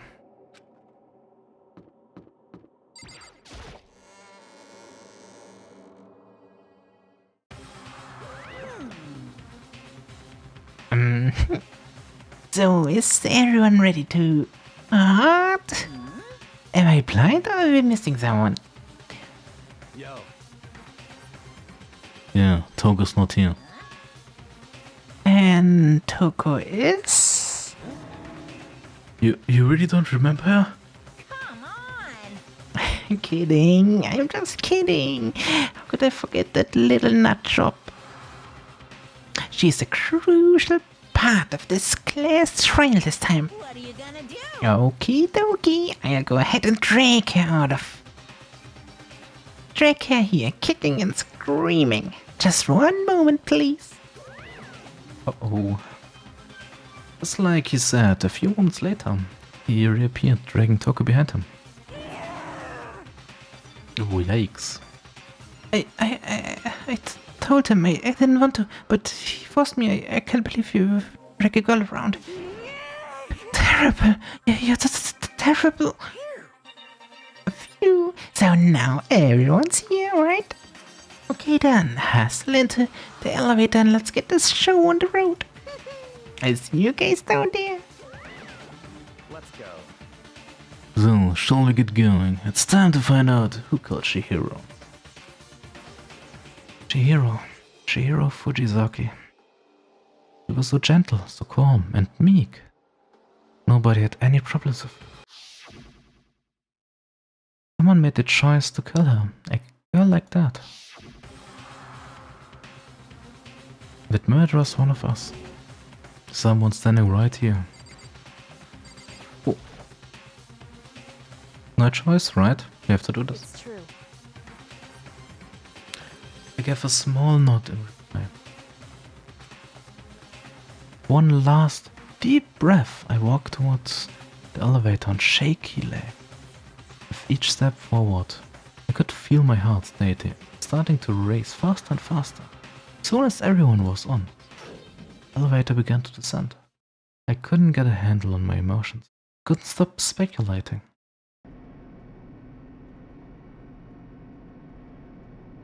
The steel box sank with heavy clunking sounds deeper and deeper into the ground. As we went deeper, the uneasiness in my heart grew bigger and bigger. The elevator was unaffected, however, and continued to descend without hesitation, until finally it came to a sudden stop. What do you think? I redecorated. Isn't it so fresh? Isn't it so exciting? Don't waste our time with stupid questions. Thank you for that, Rob. Sadly, I cannot see who redeems stuff anymore. I hope you find it, Rob. Let's get this over with. Good, good. You're raring to go. Gotta say, I don't hate it, not at all. Okay then, let's get this show on the road. Everyone, please find your side seats. And so, the curtain opened once again. A deadly judgment, a deadly deception, deadly betrayal, a deadly riddle, a deadly defense, deadly faith, deadly last trial. Do you want to save? Yes, please.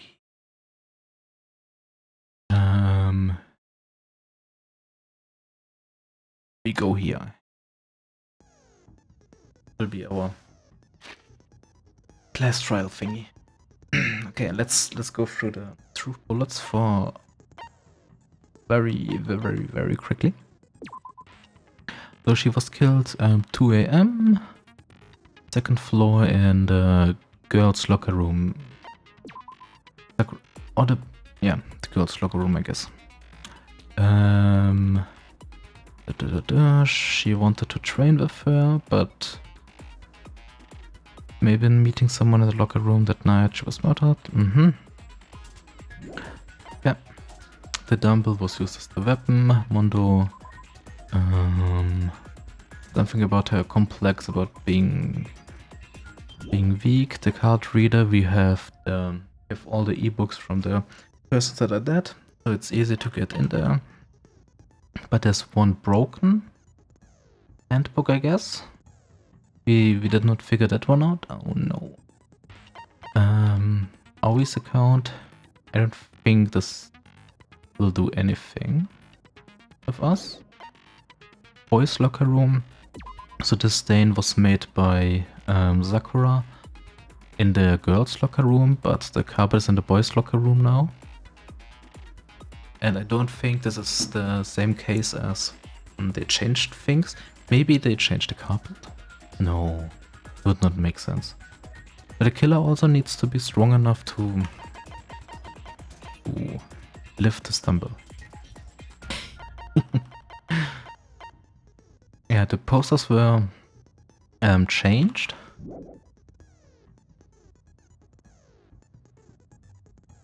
So it could be that she was killed in the boys' locker room and then brought over to the girls' locker room with the poster. That would make sense. So the carpet is switched, the posters are switched, everything that touched blood is switched.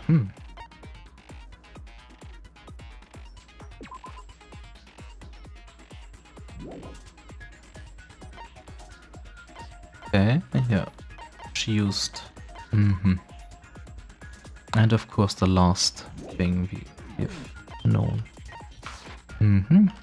Let's set some skills. I don't think we have any. No, we only have this one. Increase damage to the opponent when a statement is destroyed. Finish preparations. Let's see if we can get this one. Let's begin with a basic explanation of the class trial. So, your votes will determine the results. If you can figure out who done it, then only they will receive punishment. But if you pick the wrong one, Then I'll punish everyone besides the blackened, and the one that deceived everyone else will graduate. Okay, then. So, first off, let's talk about the murder weapon! First you have to make clear what was used to deliver the fate.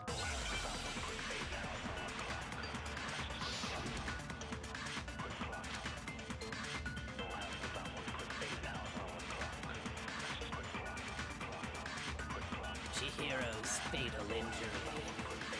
It appears it was a head wound. Mm-hmm. According to the Monokuma file, the killer used a blunt instrument. But what kind of blunt instrument could it have been? I bet it was an iron pipe. No, that's wrong. Wow. Can we agree that the object that dealt the fatal blow was the dumbbell, found at the scene of the crime? It was covered in blood, and there was nothing else at the scene that could have caused that kind of injury. And the wound on the victim's head is consistent with the shape of the dumbbell.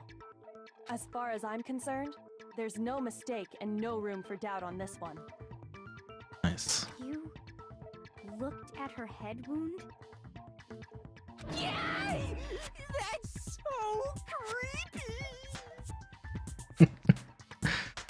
If you don't mind, I will proceed from here. Let's move on to discussion of the culprit. Although, I believe the criminal behind this heinous act is already quite clear. What? For real? Chihiro's killer is the fiendish serial killer, Genocide Jack. Genocide Jack, the fiendish serial. He really killed Chihiro? A new element has been added to non-stop debates. Sure, let's have even more things. This debate, lines of white noise will appear to disrupt your reactions. Your truth bullets will disappear if they hit these lines. So think of them as obstacles to the debate. But as a way to keep this white noise from getting in our way, press the right mouse button to attract the silencer. To attach the silencer, which you can use to shoot down the white noise. However, if you shoot an actual remark, your silencer instead of the white noise, the time limit will decrease. Take careful aim. Okay. Oh, but the action difficulty is set to gentle, white noise won't appear at all. In which case you can forget about the silencer and just focus on the situation in front of you. Well then, good luck and have fun.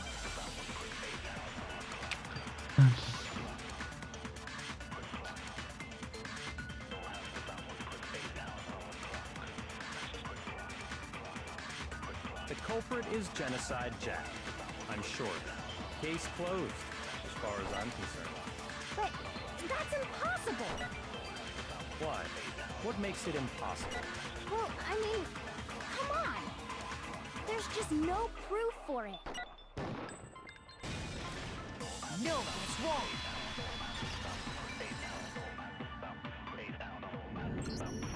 I might know one reason he could be involved. What?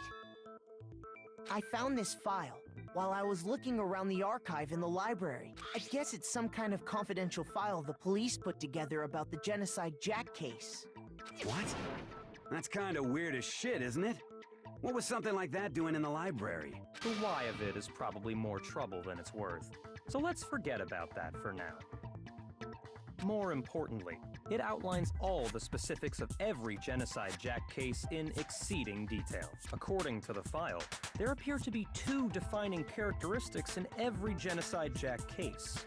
The first is that a bloody message is found written at the scene of every murder. Oh, that's right. Boob lust. Come on, Hifumi. No. It's actually bloodlust. But more important is the other characteristic, and it's something that has never been made public. Never made public? What the hell is it? Why don't you tell them, Makoto? The other characteristic of every genocide jack, which the world at large doesn't know. If I'm not mistaken.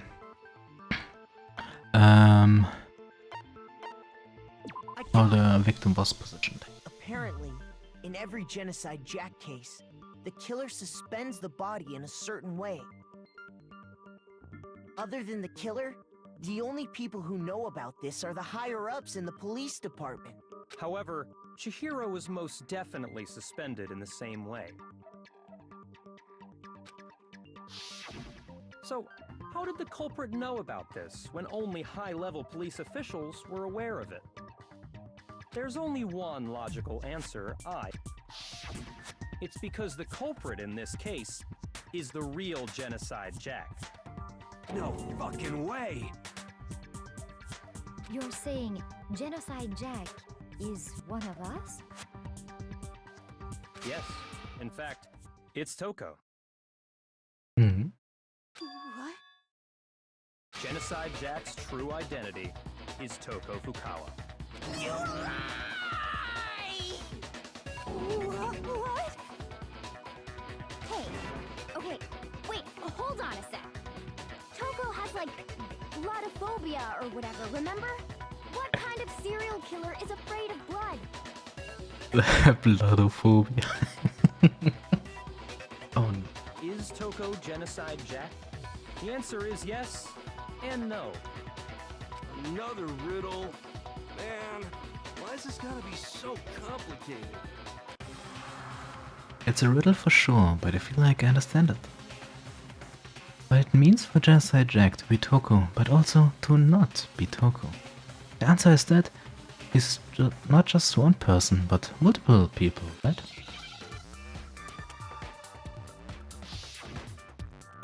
Hangman's Gambit. Oh no.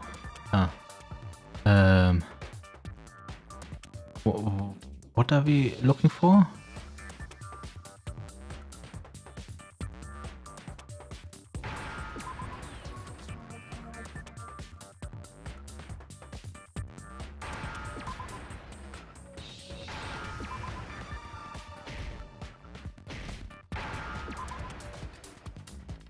Looking for this?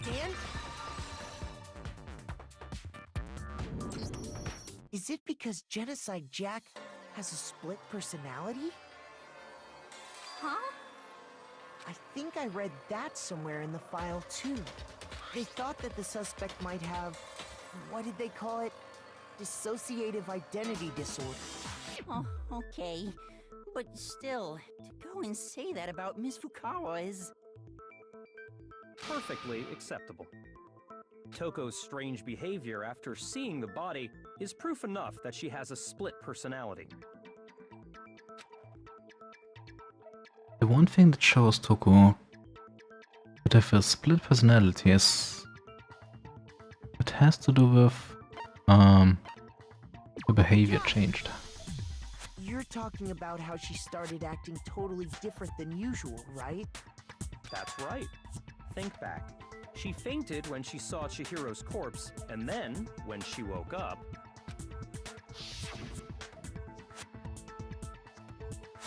I'm fine. Oh, is this a dead body? Hey, are you dead? What is happening? Yo, game.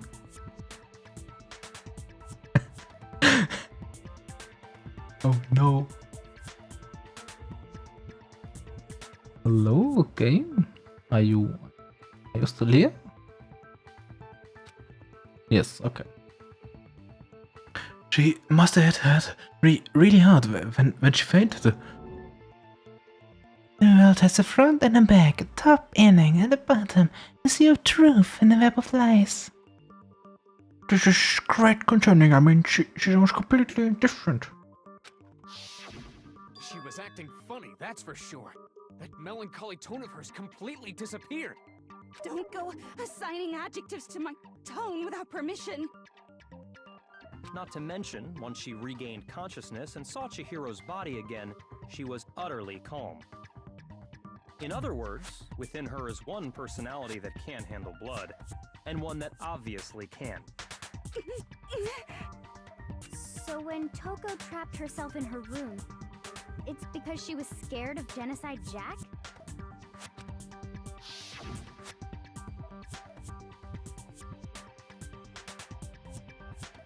I won't let Genocide Jack have control. I'll drive out the killer. Drive out the mysterious fiend. The reason she locked herself in her room wasn't to keep other people from getting in. It was to keep her other personality from getting out. What? Toko was afraid. Afraid of the murderous fiend inside of her. Of killing even more people. How? Yeah. How can you know all this? I do believe you misunderstood her. What she's trying to say isn't, how can you know all this? No. What she wants to know is, how could you tell them? Huh? Last night, just before Monokuma gave his motive speech, Toko and I had a strange conversation.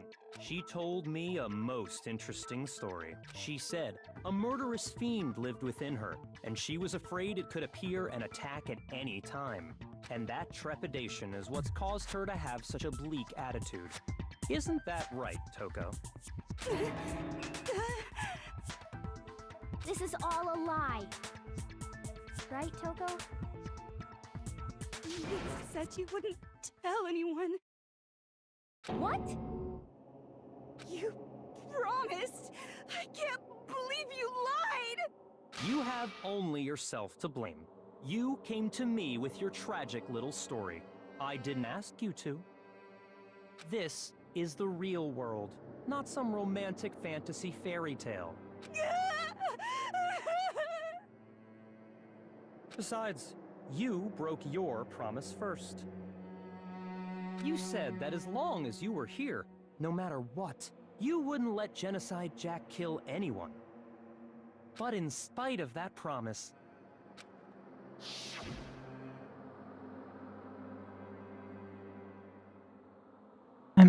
I'm sorry. I couldn't keep my promise.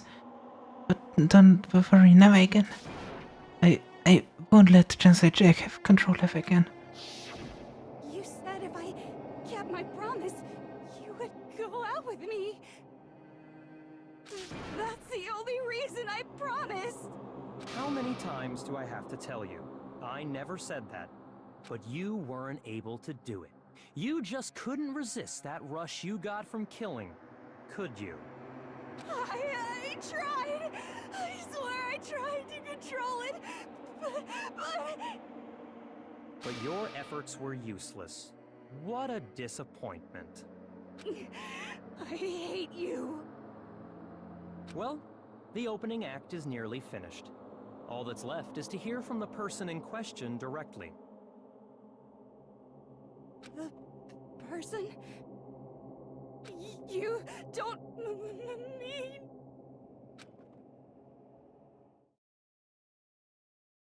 Toko's body suddenly lunged backwards. A huge thud echoed across the courtroom, but in the next second... Well, hello there! Is it me you were hoping to see?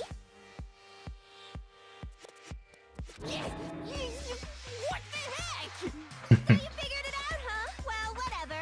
What are you gonna do? I'm the ultimate murderous fiend, Genocide Jack! Or better yet, let's go with Genocide Jill! What the fuck is this? Toko, what happened to you? Not Toko, that's a loser name, and what happened is a textbook split personality. So what if one of them happens to be a serial killer? You should turn a blind eye to one's fault.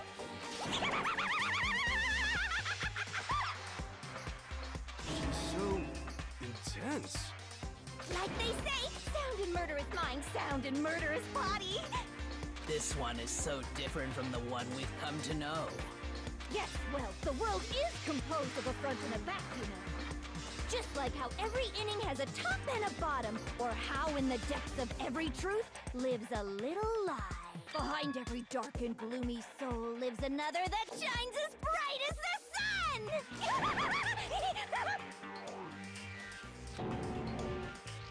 This is the mysterious fiend, Genocide Jack. This is beyond insane. Miss Jack, Jill, can I ask you a question? What's up? Some of us think you might be the mastermind behind our entire situation. What are your thoughts on that? Well, I'll tell you, I am the mastermind of all masterminds! Just kidding! Then it's not true? Of course it's not true! How dare you try to link me to that creepazoid? Creepazoid. Come on, Monokuma, you're not different. And another thing, the police and government and society in the outside world are totally powerless. I mean, they just let this idiotic, bloodthirsty maniac go buck wild all over town. Sure, I'm a bloodthirsty maniac, but life is pain, right? To live is to hurt other people. It's a necessary evil if you want to survive.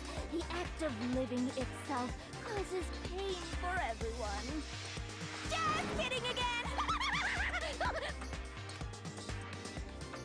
This should be enough to convince you. This murderous fiend is responsible for Chihiro's death. There's clearly a motive, so there should be no doubt. A motive? Remember what Monokuma told us? If someone didn't murder and graduate within 24 hours, an embarrassing memory or secret would be revealed. Well, let's assume that Toko's secret was about Genocide Jack. If a secret like that came to light, Toko's life would have undoubtedly been forever ruined. So she had a very clear motive to never have that side of herself exposed. Interesting. Very, very, very interesting. But sorry, as much as I hate to admit it, I'm not the culprit. Huh? But I cannot imagine anyone other than you could murder someone in such a bizarre fashion. Maybe so, but nevertheless, it's the truth. Do you really expect any of us to believe you? Yeah. I could never believe a word you say, you monster. Maybe she's right about that, but something still bothers me. What she said. I need to get some more details about all of this.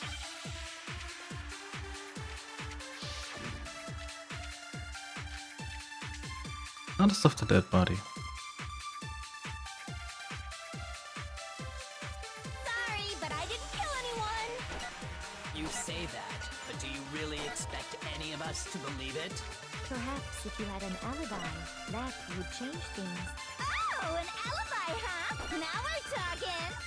When you compare your past murders to this incident, the modus operandi matches completely. What more proof do we need? Okay. Give it up. You killed her.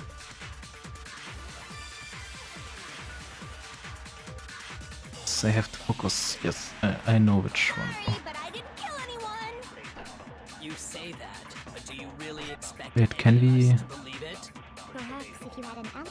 Oh, an alibi. When you compare your... The modus operandi matches completely. No, that's not true. Do we need?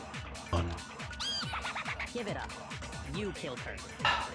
I'm so bad at this. Yes, please. You say that, But perhaps if you had a... When you compare your past murders, the modus operandi matches complete. What more proof do we need? How can I be so bad? Come on. You killed her. Okay, this time we get it. We get it. We will get it. Okay. Slow down. When you compare your past murders to this incident, the modus operandi matches completely. With slow motion this time, so I can hit it. Finally. Are the methods of murder really exactly the same? I'm not so sure about that. I think there's a slight difference between the Genocide Jack cases and this one. Huh? How's it any different? Uh-oh, you don't know? Well then, human garbage, let me tell you! I murder with passion and conviction. I consider myself a professional, and I have a very particular way of doing things. Imagine you go to a fancy Italian restaurant. They're very picky about the noodles, the sauce, everything. But what happened to Chihiro? It'd be like if that same Italian restaurant started using ragu or Chef Boyardee. This is no creation of mine. Let me rephrase that, in a way that maybe makes more sense. There are two clear differences between the Genocide Jack cases and this one. There's one clear difference between them. The photos from the other Genocide Jack cases. Look at the neck and the stomach. Here you'll see clear fatal injury. For one, the cause of death is different. In the Genocide Jack murders, all the victims were killed the same way. According to the case file, they were all apparently killed with a pair of scissors. But Chihiro died from a blow to the head, right? Ah, yes. That is remarkably different from the other murders. Wouldn't it be strange for someone who kills the same way without fail to suddenly change their method? And there's more. One more conflicting detail. That's right! In my recipe of murder, if the bloody message is the tortellini, then the arrangement of the body would be the pesto sauce! Could you please stop comparing killing people to cooking? So, are you saying the other difference has to do with how the body was arranged? That's right, the second difference is related to how she was suspended. In the photos of the other Genocide Jack cases, all the other victims were stabbed through the hands. Here you'll see a clear difference. What was used to... Yes, with the cord. Do you remember what the killer used to suspend her? They used some kind of rope to hang her up by her wrists. What is your point? Well, in all the previous Genocide Jack cases, something else was used to suspend them. Specifically, pairs of razor-sharp scissors. And guess what? I used my own specially designed scissors for the murders and the arrangement. Like I said, I'm a professional, so naturally I'm very picky about the tools I use. And you know what else? Big Mac said there's two differences, but he's wrong. Big Mac? Are you referring to me? Good old Big Mac. Listen up, Big Mac. There's actually one more difference. Huh? My word, you really didn't notice? Take a look at who the victims were in each Genocide Jack case. They were all male. There's a pattern there, just waiting to be discovered. A pattern? Figure that out, and it'll be plain as death why I couldn't have possibly killed that little lolly girl. Let's see. There was a pattern surrounding the Genocide Jack victims, and Chihiro did fit in. If you look at the names of every victim, you'll notice us.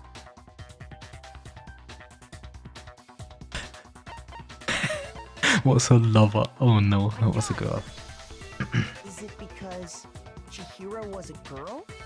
Bingo! Bullseye! Right on the money! What are you talking about? In all the Genocide Jack cases, all the victims had something in common.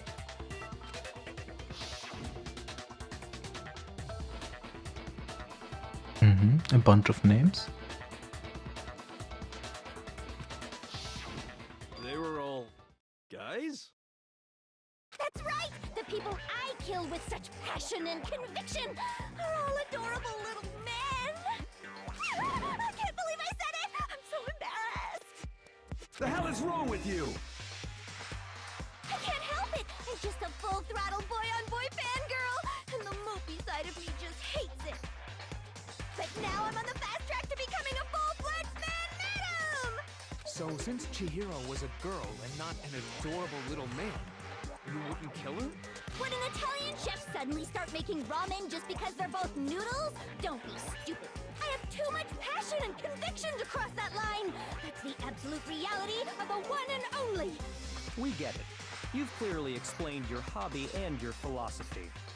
But that's not all there is to it. It's a different matter entirely, when you're forced to kill in order to survive.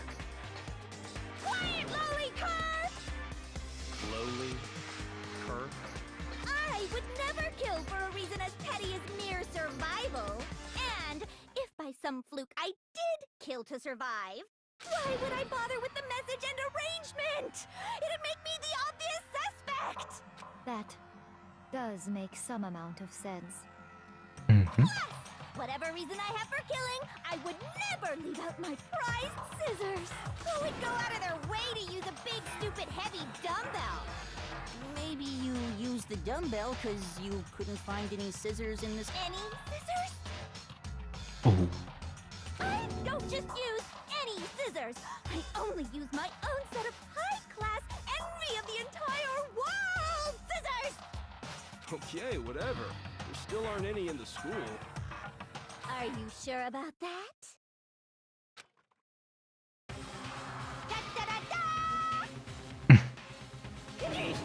She's fully equipped! That's right! So I can kill anywhere, anytime! Why would I resort to dumbbells or rope when I have my trusty scissors by my side?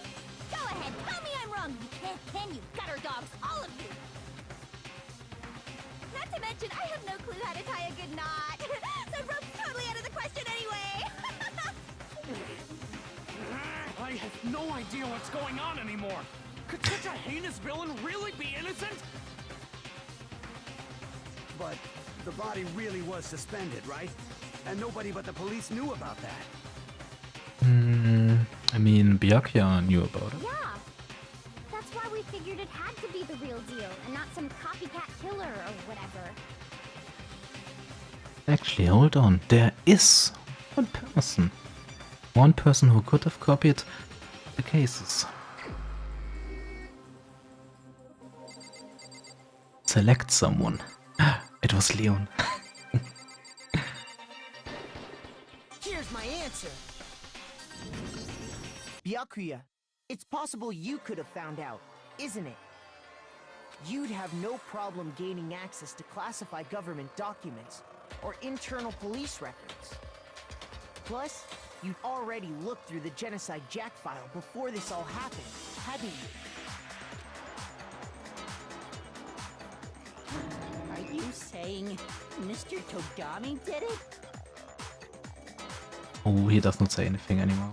Oh no. Then the reason he pushed the theory of Genocide Jack being the killer so hard was because he wanted to pin the crime on her. So, he rearranged the scene to disguise it and make it look like I put my stamp on it! The adorable glasses man was behind it all! Oh, I'm on fire! The glasses man. What's your response? I see. So now the suspicion falls on me. Then I must ask, when would you say I began acting suspicious? Surely you must have an answer.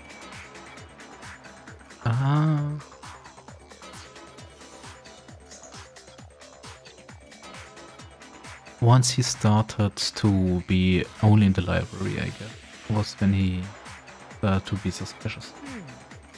Looking back and thinking about it now, the way you were acting right before we discovered the body was a little strange. Ooh. Did we miss this?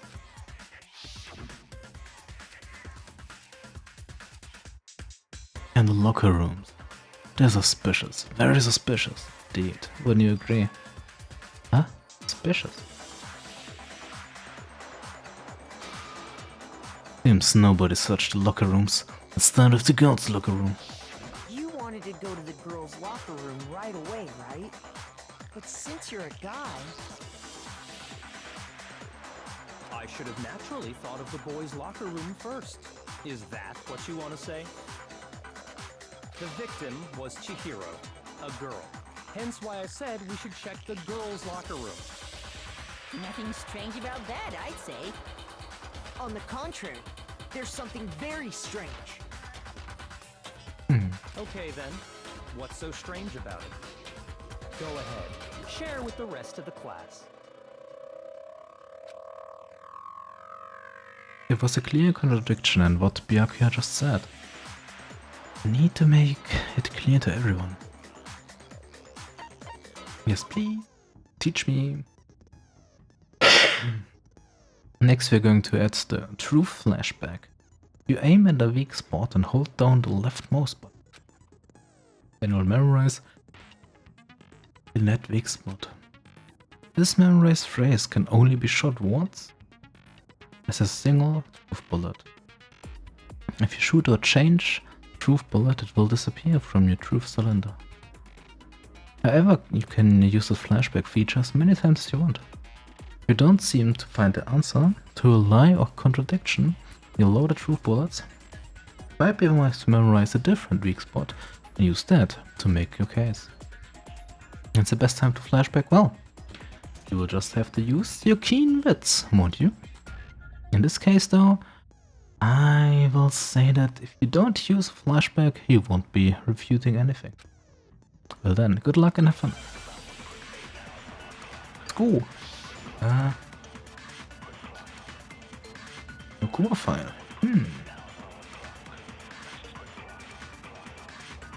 So, you said Byakuya was acting kind of weird before we found the body. Acting weird. How? If you're presented with the opportunity to check out the girls' locker room, You absolutely take it! That's a natural reaction for any guy! The victim was Chihiro, who was a girl. So of course I would suggest we check the girls' locker room first. There was no time. Ah, we did not know who the victim What's was. so strange about that? you wish you'd taken me with you. Yes. Okay, I get it. So, you said Byakuya, he was acting... If you're presented with the opportunity to check out the... That's a natural reaction for... The victim was Chihiro, who was a girl. So of course I would suggest we check the girls' locker room first. There was no time for pointless distractions. What's so strange about that? You wish you'd taken me with Huh? you. Well, what do I do with that? So, you said Byakuya, but he was acting weird. How? If you're presented with the opportunity to check out... That's a natural reaction... The victim was Chihiro, who was... So of course I would suggest we check the girls. There was no time. What do I do? You wish you'd taken me with you. Ah, wait, I have to do it the other way, I think. You said Byakuya was acting kind of weird. You take this one and shoot the other one. Okay. The victim was Chihiro. No, that's wrong.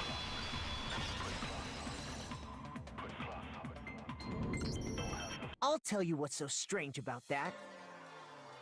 Because up until we actually discovered the body, we couldn't have known who the victim was. So your claim that you went to the girls' locker room first because Chihiro was the victim doesn't hold up. I see. That's a good answer, I must admit. Interesting. Very interesting indeed. But your reasoning is still too weak. Huh? What's wrong? Is that it? Surely you've got more than that. Go ahead. Show us. What's with Byakuya's attitude? It's like, doesn't even care.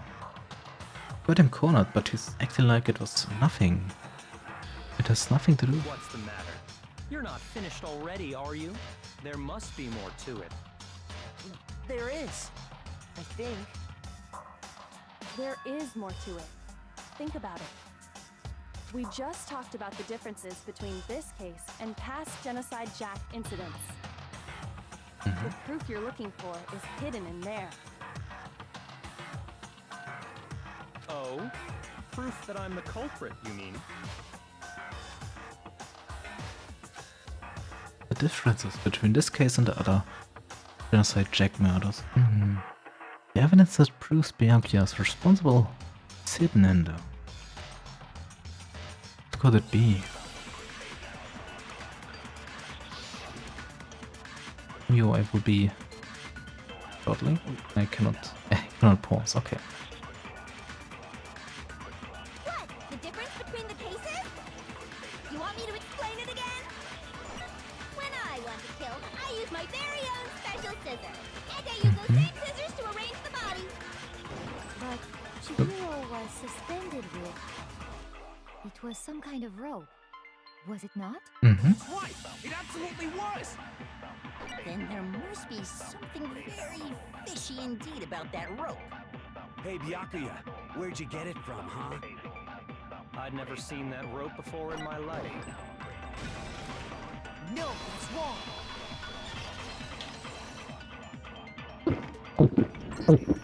Actually, Thank you. I'm pretty sure you have seen it before. Because you see, that rope, or should I say, that extension cord? What? An extension cord? Byakuya, you've used the extension cord in the library more than once, haven't you? And the same extension cord that was in the library all this time went missing after the murder. And there's no way someone who uses that extension cord as much as you do wouldn't discover that fact. And Byakuya must be the one who took the extension cord. I can't imagine any other possibility. That's really what you think? Then your conclusion is something like this? I killed Chihiro in the girls' locker room, then hung her up and wrote that bloody message. Oh, that's more. I intentionally made it look like Genocide Jack was behind it. Is that about right? Oh, there's more. We also need... there's also the carpet switch and the poster switch. He's doing it again. He's totally calm, totally unconcerned. As if he's not even involved. Wait, not even involved. What's wrong? I asked you if you think that's what happened. Hell yes, that's what happened. So that's it, right? Byakuya's the killer. I don't disagree with not disagreeing. He kept calling this a game, right? So he'd be totally willing to do something like this to win. Sorry, but could we hold on just a second? I think we need to talk about this a little more. Do we really need to? We've already decided who did it. I know, but still, there's something that's still bothering me. Is that right? And what, pray tell, is still bothering you? I killed her in the girls' locker room, then disguised my crime. Specifically, I dressed it up to make it look like it was the work of a homicidal psychopath. What about all that bothers you? Wait. Was that just now? Something's not right. Chihiro's body was definitely found in the girls' locker room. But does that mean... Nope. She was killed in the boys' room and then was carried over. I really just accept that Byakuya said the truth. No, I don't think so. The scene of the crime. You say you killed Chihiro in the girls' locker room, right? But are you sure about that? Isn't it possible that the murder took place somewhere else? How disappointing. What kind of question is that? Even in the world of disappointments, this is a true letdown. She was found dead in the girls' locker room. There is absolutely no question about that. How could the scene of the crime have been anywhere else? Well, I think it's entirely possible that she was killed somewhere else, then carried there later, along with the rest of the murder scene. The rest of the murder scene? That was awfully specific. Please tell me you have a reason for saying all of that. I believe I do. Hey, Byakuya, did you just take off? Did I just take you off guard? The story suddenly moved to the crime scene. Byakuya I've been so confident up till now. Maybe Byakuya never even realized that the actual scene of the crime could have been somewhere else. Hey, don't just move on without permission. What do you mean she was killed somewhere else? Come on, Makoto. If there's any chance the murder took place somewhere else, let's see the proof. Evidence has showed the murder took place somewhere else. There was something that was switched between the boys and the girls. Boom. Yes, the posters, for example. The proof that she was killed somewhere else is the poster that's hanging in each locker room. Your proof is some posters? The poster in the girls' locker room was a picture of a big-boobed supermodel. But don't you think that's kind of strange? Why would the girls' locker room have a poster like that? I bet those massive jugs of hers were totally fake! Meanwhile, the boys' locker room had a poster of the super popular boy band Tornado. Again, that doesn't really seem to belong in a boys' locker room. So you're saying that maybe the posters were switched? And there's one other thing I noticed about the locker rooms. The carpet. You know what I'm talking about, right, Sakura? You're Yes, yes. referring to my protein coffee, aren't you? Protein coffee? While I was in the girls' locker room earlier, I spilled some protein coffee on the carpet. But I noticed that after the murder, the stain had been totally scrubbed away. No, it's not that the stain was scrubbed away. It was moved. Dun, dun, dun, dun, dun.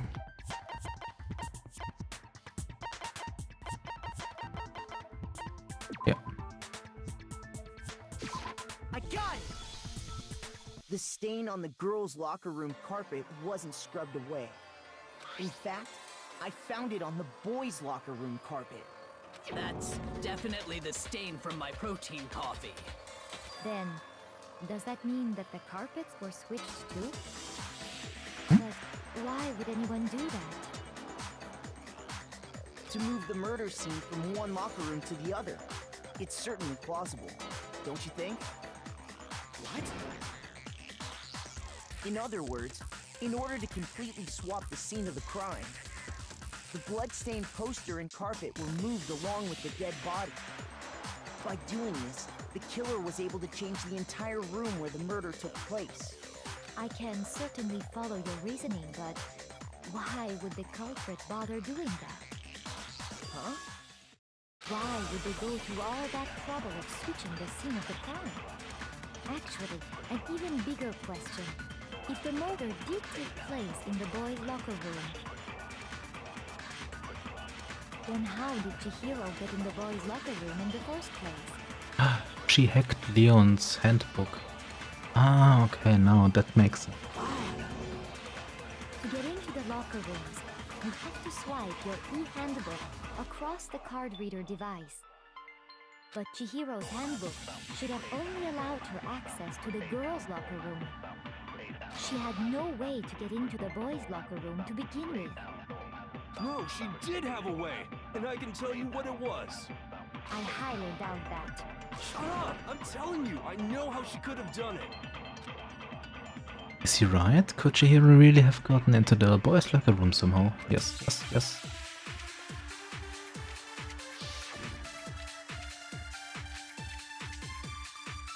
You other hero, please, please, please have something good to say.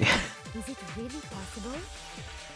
Could Chihiro really have gotten into the boys' locker room somehow? Ah! I got it! She must have hacked her e-handbook. She was the ultimate programmer. I'm sure that would have been no problem for her. Mm-hmm. No, I don't think that's it. She used the thing that was in the main hall. Huh? What thing?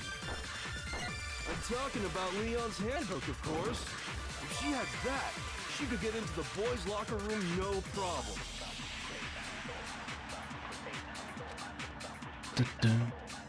Is it really? Could Chihiro really? She must have hacked. She was. Okay, I'm let's... sure that would have. No, I don't. She used the thing that was in the main. Huh? What thing? I'm talking about Leon's handbook, of course. No, that's wrong. It's a combination of No, both. I don't think Chihiro used Leon's handbook.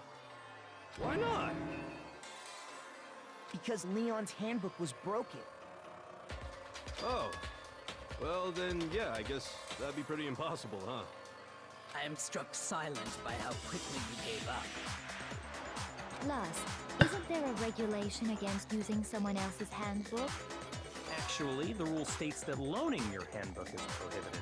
It says nothing about borrowing one. In other words, you could borrow a dead person's handbook all you want, and you'd be safe. Yup, yup, yup! Hit the nail square on the noggin! Of course, if it were broken, that wouldn't make any sense anyway. So then, she must have hacked hers, like I said. She used her ultimate programmer skills and... You can't fix an e-handbook! The instant you open one up, a security buzzer starts blaring! Oh, okay. I guess she... So if she didn't use Leon's handbook, and she didn't modify her own handbook... Maybe Mr. Naegi's initial assumption is just... wrong? It seems like there's no way she could have got into the boys' locker room. So I guess so. Okay then, I vote for Byakuya!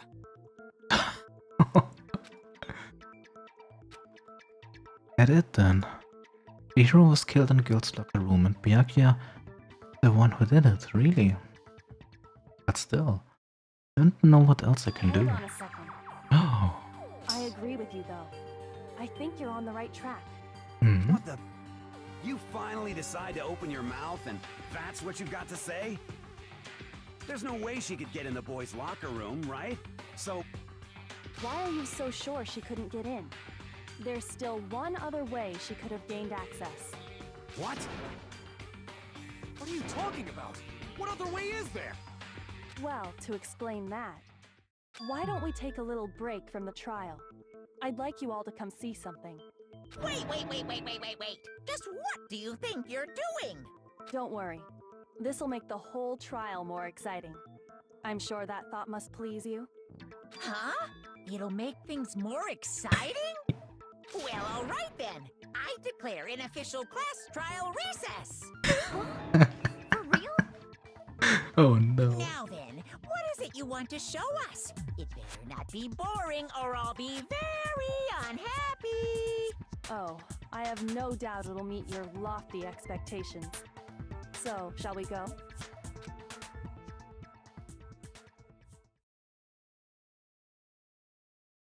So before I even knew what was happening, class trial had been on hold. We headed off with Kyoko in the lead. And where she took us was...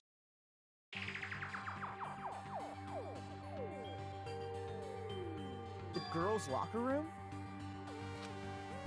We've already searched this place top to bottom! What are you trying to pull, Missy? I'd like you to examine the victim's body one more time. You want to check it again? Be sure to examine the entire body very carefully. Take your time. Examine her carefully? Like using our hands? No way!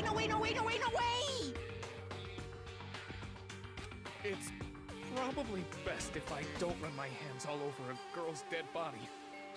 It's not that I'm creeped out or anything, it's just... based on religious grounds, you know? Very well. I'll do it. But you're a girl. You shouldn't have to touch a dead body. Just let one of the boys do it. No, it's okay. I think Chihiro would rather have a girl examine her. So just leave this to me. Sakura. What is this? Some kind of secret girl-on-girl action? Is that what you two are about? That's not it at all. Stop screwing around. Okay, here I go. I'm sorry, Chihiro. Please excuse the intrusion. Putting her hands together in a brief prayer, Sakura began to quickly examine her body. Be sure to check her entire body, and I believe we will solve this particular mystery. Her entire body? I know you say that, but what? This is... What is it? Not possible. It's not possible. She gone Super Saiyan. Sakura's eyes were staring widely at Chihiro's lifeless form. Her massive frame trembled. This girl is what? Is a boy. Ah, I see. So she was actually a he. Interesting. Thank you for confirming this fact. What? You're joking, right? I wouldn't joke about this. Ben, it's really true? Chihiro was a guy? Oh, what? You guys didn't know? Heck, I knew that right off the bat. Chihiro Fujisaki was totally a guy. Then he was a cross-dresser? Oh, I'm really on fire! I wish I had killed him! So that's what Kyoko wanted to show everyone, huh? Interesting. Yes, that certainly does make things much more exciting. Now let's ride this wave of excitement back to the courtroom and get back to the trial. Ahem. I do apologize for keeping you waiting. Now then, let's resume the class trial. We've all just learned of the shocking revelation that Chihiro was actually a boy. Let's pick up from there. Yes, well, I don't know his reason for hiding it, but the fact is, Chihiro was not a girl, but a boy. I think that Chihiro was actually a guy. Oh, that never even crossed my mind. And because the victim was male, he would have had no problem gaining access to the boys' locker room. Assuming his handbook did, in fact, list his gender as male, then yes, that would be true. Of course his handbook said he was a boy. He dressed like a girl, but he was a boy through and through. So then, there should be no issue with Makoto's initial assertion. The victim was killed in the boys' locker room, and was then later moved to the girls' locker room. And the killer could have easily used Sayaka or Junko's handbook to get into the girls' locker room. So Chihiro really was killed in the boys' locker room? I still don't understand the motive for moving the body, but yes, that does seem plausible. Well, I must admit, I did find it rather odd. I knew he felt a little off. There was a certain incongruity to his female body. This is the most titillating situation! So now everything has been connected. All the mysteries have finally become clear. Okay, well, connected or clear or whatever. We still think you're the killer, remember? Very interesting. This has become very interesting indeed. Ah, he's off in his own little world. What about you, Makoto? After everything we've learned, do you still think Byakuya's the killer? Well, without a doubt, Byakuya is the one that made Chihiro's death look like Genocide Jack did it. But I think he might not actually be the killer after all. What? But aren't you the one who accused him in the first place? He just seems to be too easygoing about all this. Like he's enjoying us solving the mystery. The way he's acting, it makes it seem like it doesn't have anything to do with him. And you think that might be because it doesn't have anything to do with him? Plus, the evidence he left behind was a little too...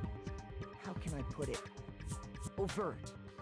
He consciously chose to use the extension cord, knowing it could connect him to the murder.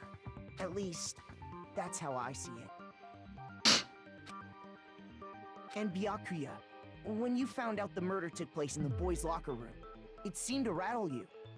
And then again when he found out Chihiro was actually a guy. If you really were the killer, that stuff wouldn't have had any effect on you. So that's your thinking, huh? Well, it bothers me that you don't have more concrete reasons, but it's fine. I guess I'll mark it as correct for the time being. Mark it as correct? He's right. I am not the culprit. I just happened to come across the corpse in the girls' locker room and decided to alter it.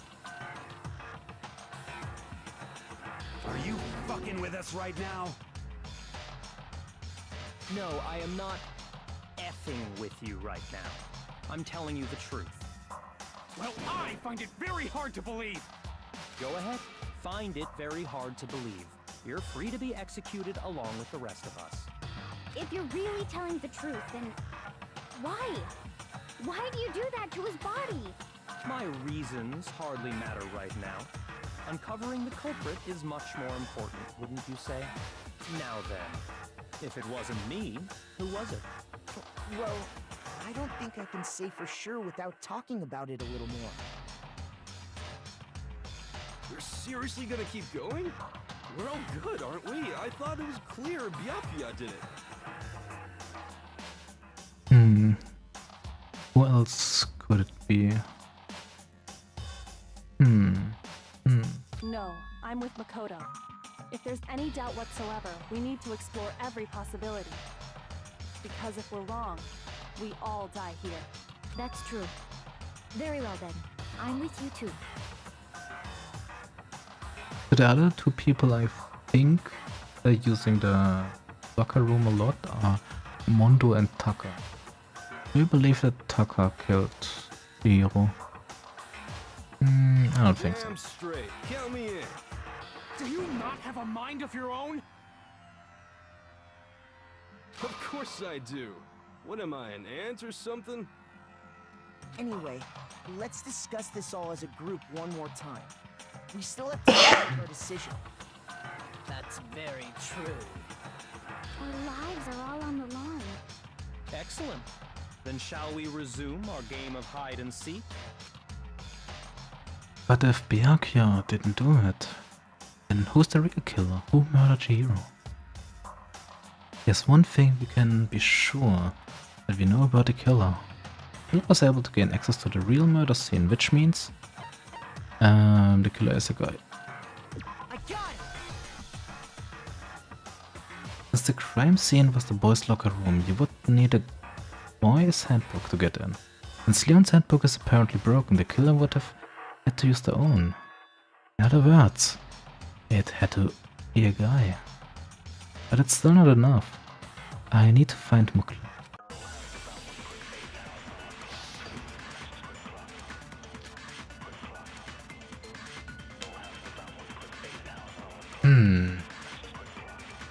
Isn't there a single clue that might lead us to who did it? Well, clues are one thing, but did nobody get a look at the killer? I'm sure if someone saw the killer, they would have said something by now. Yeah, something with the bag and the clothes. They're also a gun. Even Oh, that might be enough for now. Yeah. All we need right now is any kind of new info. It's over. It's all over. You want to know who saw the victim? The killer. And only the killer. And it's not like they're just gonna turn themselves in. Game over, man! Yay! No! Oh, I missed it again. Please, just let me Did nobody get? I'm sure someone let me go there again. Someone saw the victim. Yeah. All we need right now is any kind of new info. It's over. It's all over. All over. Who saw the victim? The killer. And only the killer. No, that's wrong.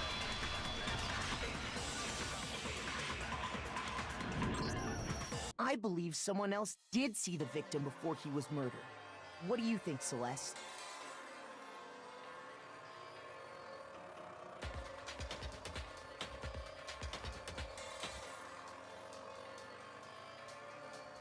Now that you mention it, yes, I did see him. Huh? Really? Oh, but I suppose only Makoto knows about this. The rest of you had no idea, did you? That is why you're all making such ugly noises. Whatever! Just hurry up and tell us! It was last night, right before nighttime. I saw Chihiro in the dormitory warehouse. I saw him stuffing a track jacket into a duffel bag. And then, I assume, he headed off to exercise. A track jacket and a duffel bag? But we didn't find anything like that at the murder scene. It seems likely that the culprit destroyed them to get rid of any evidence. Oh, we did not go to the trash. Right. Oh, normally the first thing I do is going to the trash room. Oh. And that is when he said something that struck me as rather odd.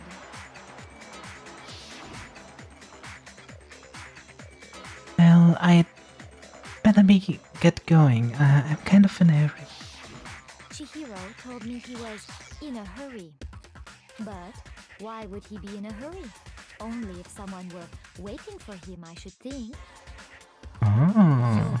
Mr. Fujisaki was on his way to meet with someone, and then they were going to work out together?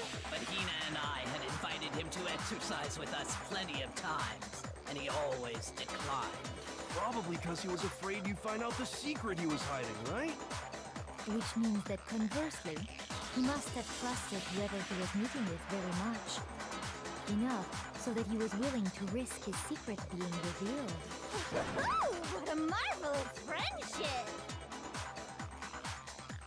Who could be...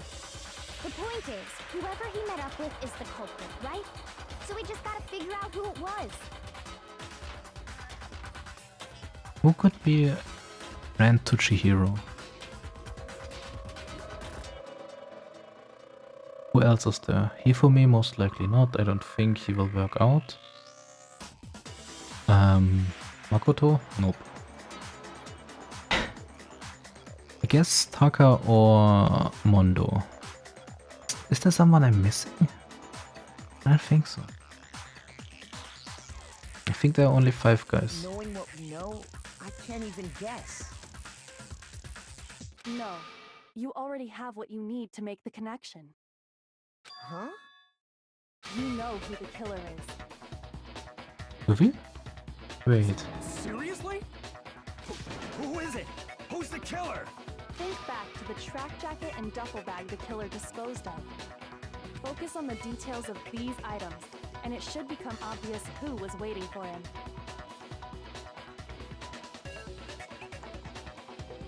Are you sure about that?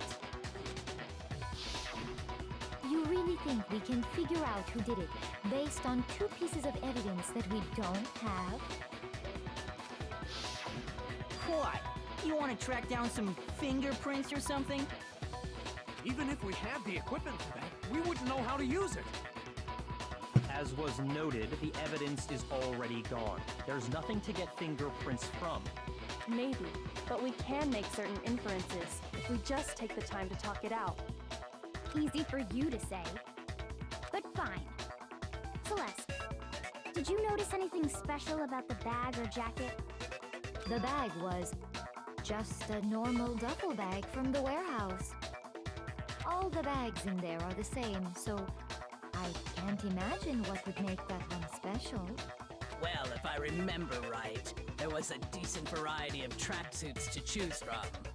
Do you think there might be some connection between the culprit and Chihiro's jacket? Perhaps. Let's explore that and talk a bit more about the jacket he took. Does Chihiro's track jacket really hold some clues about the killer? Somehow, it's really hard to believe. So the jacket was blue with white stripes, I believe.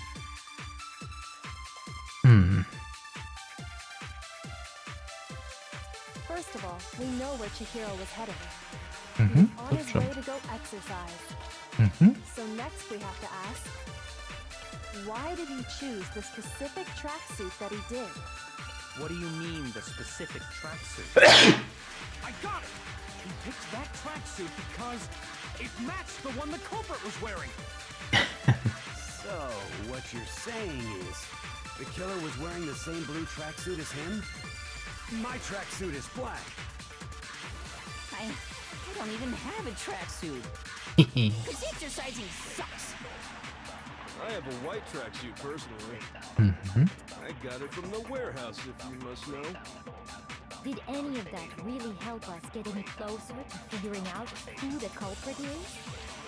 No way. Not a chance. You heard him, right? What he just said without even realizing it?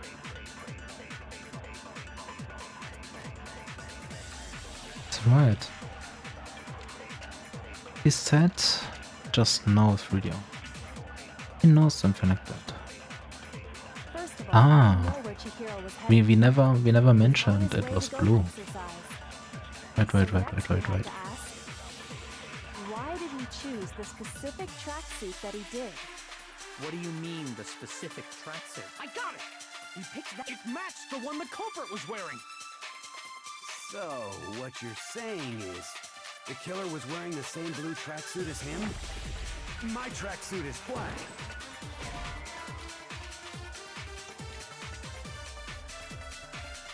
Shoot!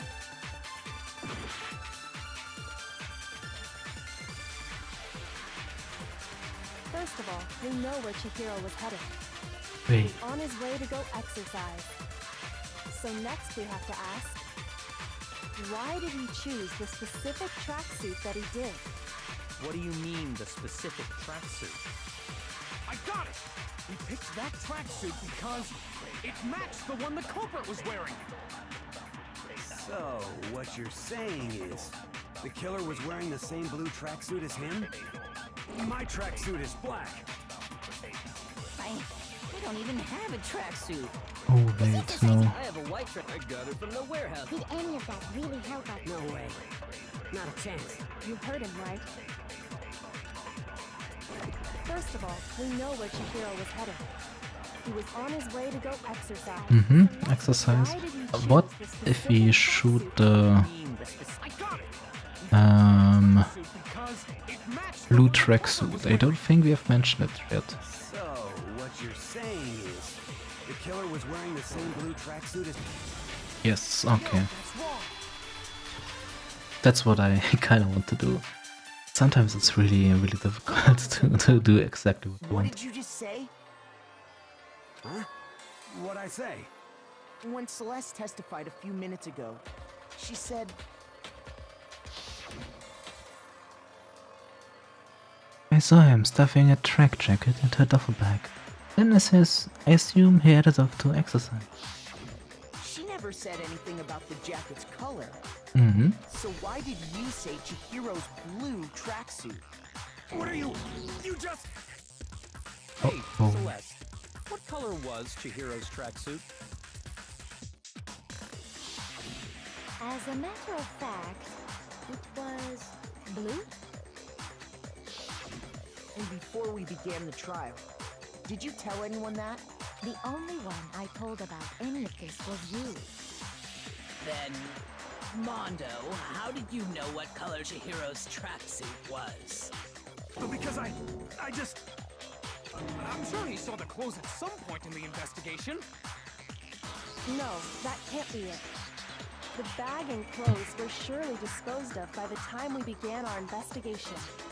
Then the only reason he could have known what color the tracksuit was is if he saw Cherry with it before he died! That's the only possibility! Cherry? Are you talking about Chihiro? So, how about it? Did you see the tracksuit or didn't you? Just by chance. I just happened to see it last night. He walked past me, and he was carrying the tracksuit in his hands. No, that can't be it either.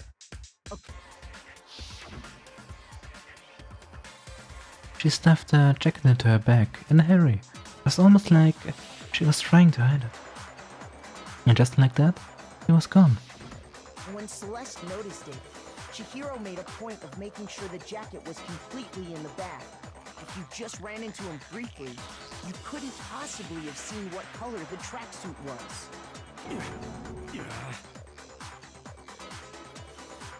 It would appear you've dug your own grave. Perhaps. But you handed him the shovel, didn't you?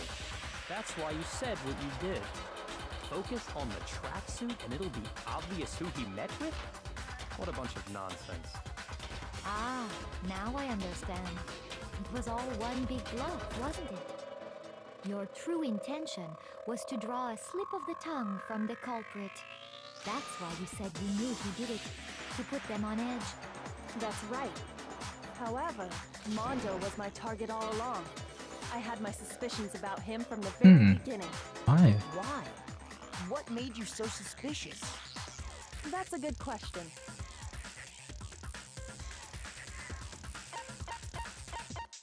The way he talked? The way he was acting?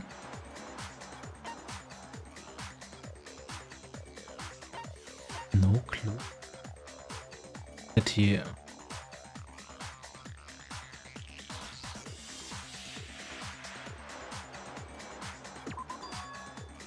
There was a certain turning point that tipped me off. Maybe you didn't notice it, Mondo, but you tend to refer to men and women differently. You only call guys dude. For girls, it's chick. And after he was killed, you happened to refer to him as dude. I did not even know. Once I picked up on that, it occurred to me that Mondo knew something we didn't. You didn't notice such a tiny detail? Are you a witch? She's a witch! You're positively frightful! No, I'm not the frightful one. Not nearly as frightful as someone capable of murdering a friend. Mondo, was it really you? Did you really kill Chihiro? I didn't kill anyone! You've been all over me, judging everything I say, putting words in my mouth. What gives you the right to treat me like a goddamn criminal? Yeah! He would never do something like that! This is a false accusation! It's true. My reasoning on that is pretty shaky. That was fast. Well, this does present us with a problem. It seems we are all out of leads. My time has nearly come. Oh, can Hifu may be useful for once? That's what my little ghost friend is telling me. Oh yeah, that reminds me. Hifumi, weren't you telling me you found some evidence? Really? What kind of evidence? Actually, now that I'm thinking about it here calmly, it might not be all that relevant. Jeez, does your confidence just get up and walk away? It's fine, man. Just tell us. If you really insist, then, here it is. What do you have there? It happens to be an e-handbook. I found it laying on the ground, so I scooped it up. You found it on the ground. And must belong to... It's mine. Hero? We know Chihiro's handbook was missing from the scene of the crime, right? For a fact. For a fact indeed. I was totally sure I'd found it.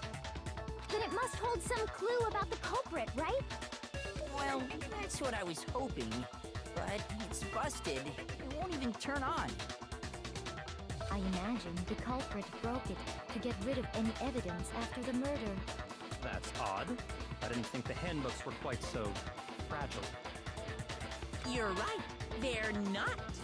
They're totally waterproof and shock resistant. It would take an awful lot to break one. And yet, this one does appear to be broken, as is Leon's, sitting useless in the main hall. For all your confidence, that is a remarkably high failure rate. Do you think there might be some kind of mystery in there somewhere? How precisely did the handbooks get broken? How did the handbook break? There's only one possible... by hitting its weak spot? I got it! You already told us before that the handbook has one weak point, didn't you? Yeah! You remember that? Sure, maybe I let that slip. but I never told anyone what the weak point actually was. But if the handbook is supposed to never break, and two of them broke in quick succession, Then we can only assume that someone's figured out its weakness. You know what the weakness is, right, Monokuma? So, what is it? Huh? You're asking me? I think it's a necessary piece of information if you want this to be a fair trial. But if I tell you, and someone else decides to copy it, that would be very not good. Just tell us already! Why would we want to break our own handbooks? Oh well, I have a weakness for pushy demands. But you're sure you won't follow their example? Then allow me to make a special announcement. The weak point of my cutting-edge e-handbook is... What can it be? What can it be? Shaking it. When it's exposed to high temperatures for too long, it will suffer a meltdown and totally break! Wait. In the sauna? So Takas should be dead as well? Wait. It's not even Leon's that is broke. The no. I flippin' knew it! You knew it? Yeah, because I found the handbook laying on the floor of the sauna. Wow. The temperature in the sauna can reach over 200 degrees. Strange how you don't get burnt, huh? It's because as your sweat evaporates, it creates a cooling layer of air around your skin. If the hot air of the sauna were somehow pushed directly onto your skin, you'd definitely get fried. That layer of air would get blown away. That's why you may feel a burning when you move around. So when you're in a sauna, make sure to keep nice and still. Wow, interesting. I learned one new fact today. That is a mere trifling speck of knowledge. Anyway, if you found the victim's handbook in the sauna, then the killer must have been purposely trying to raise its temperature in order to break it. meaning the culprit somehow knew its weakness. Yeah, there were two people that in the sauna for a long time, Taka and Mondo. What if it was Taka? I don't think so, but... But how'd they find out? Monokuma said he didn't tell anyone, right? Wait, no, Taka could not be it. He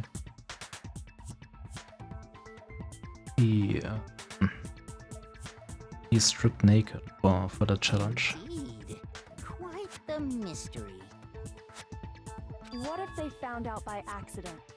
What do you mean by accident? What if the killer took their own handbook into the sauna, not knowing its weakness, and it broke? They'd realize it was broken, of course, and it wouldn't be hard to figure out why. And once they had Chihiro's handbook, they knew they had an easy way to dispose of it. I won't say it's not possible, but who would have done something like that? I don't know of anyone who took their handbook into the sauna. I might know someone who did. Whoa! Seriously? I think the one who may have taken their handbook into the sauna was... The killer is meant. I don't think so. Uh-oh. Might have brought a handbook. Taka and Mondo? Had to be the one who wore all the clothes into the sauna. It was. Of course. Mr. Mondo. Here's my answer. Mondo, your handbook got broken in the sauna, didn't it? What? Why? Why do you keep accusing him? Mondo and Taka had an endurance contest in the sauna not too long ago, remember? And for the contest, Mondo just so happened to keep his school uniform on. But little did he realize, he'd also left his handbook in one of his uniform pockets. And when it was all over, Mondo discovered that taking your handbook into the sauna could easily destroy it. No, wait, hold on. You've got it all wrong. He would never kill. I don't accept this. Show me the proof. The actual solid proof. I mean, I don't want to believe it either. But I found something that proves it beyond a shadow of a doubt. Ooh, what?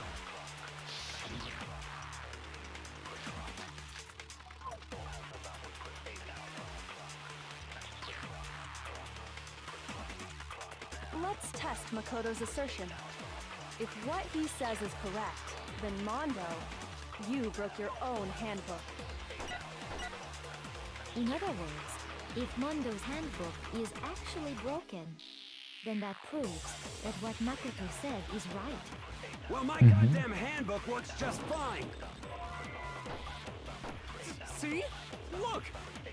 Makoto was wrong after all! Mondo wouldn't hurt a fly! Yes, I missed because of the thingies. Let's test Makoto's assertion. Purple words. If what he says is correct, then Mondo, you broke your own handbook. In other words, if Mondo's handbook is actually broken, then that proves that what Makoto said is right. Well, my goddamn handbook works just fine. No, that's wrong.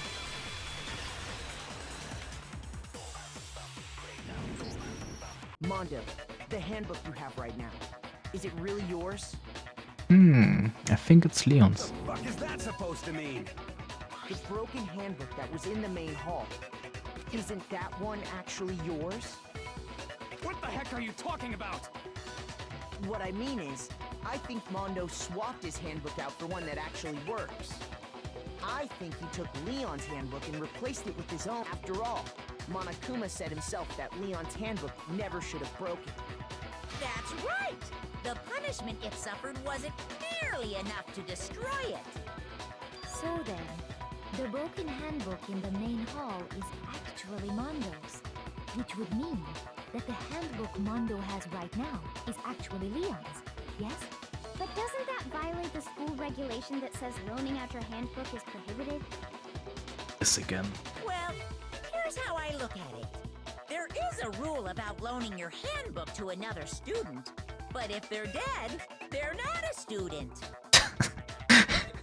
What a loophole. Kind of a gray area, I admit. But no worries. If anything, it just makes things more interesting. As such, I decree that exchanging handbooks with a corpse is not a violation of the rules. Well, Mondo, if I'm wrong about this, you're welcome to say so. I'm happy to admit I made a mistake, but...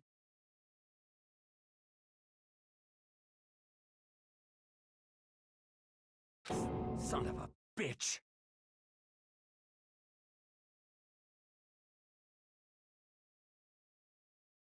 What's wrong, bro?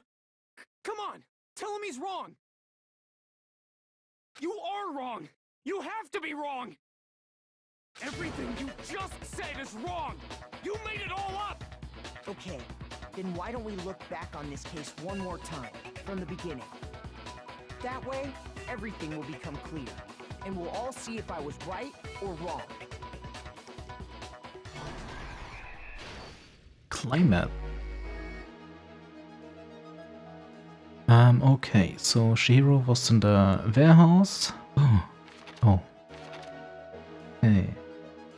What else do we have?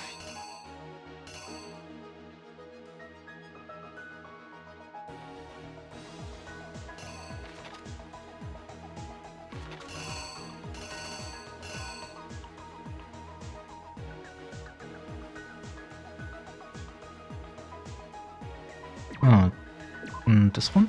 Yeah, she saw this, she saw his tracksuit and the duffel bag.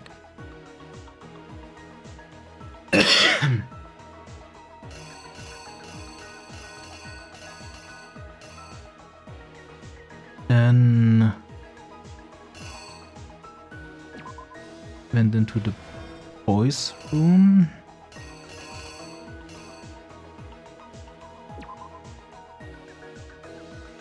And there was Mondo already thingamajigging, working out.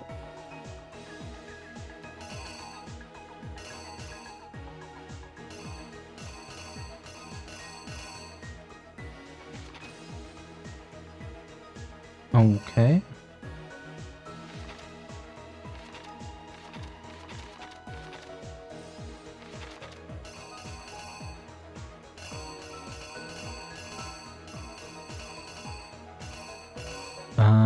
I guess he already hit him with the... No, don't make sense.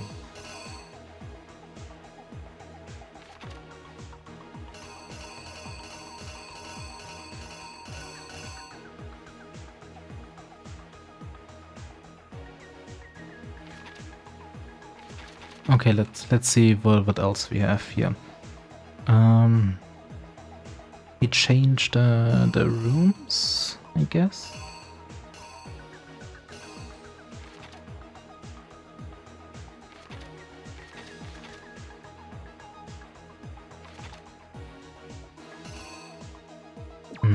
Okay, this is the sauna where he left his where he left the thingy.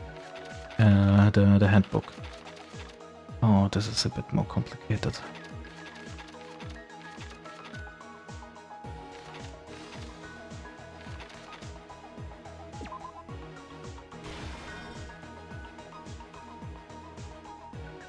Guess he went to the girls' room there.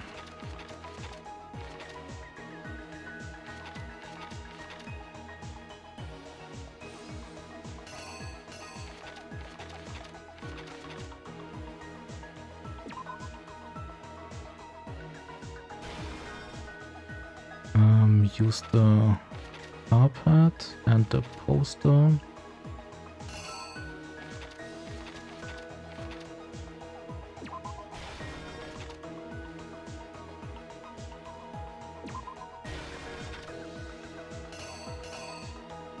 Okay.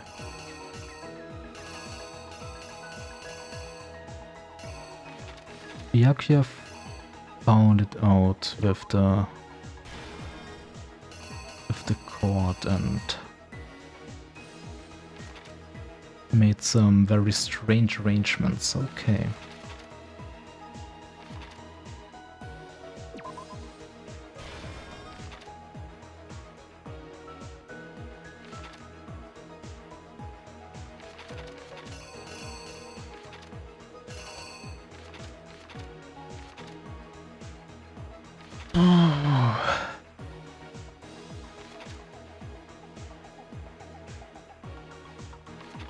I'm not sure what do we have here. Maybe we have blood on the poster here.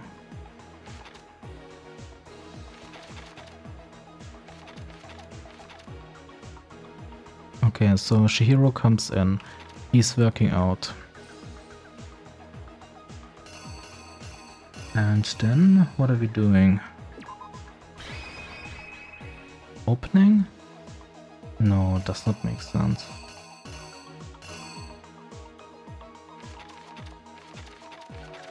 What?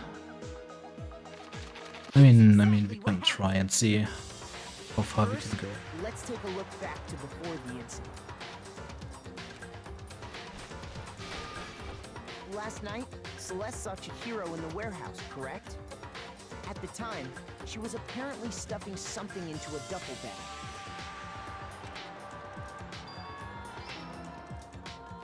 That something was a blue tracksuit. You can confirm this, right, Celeste?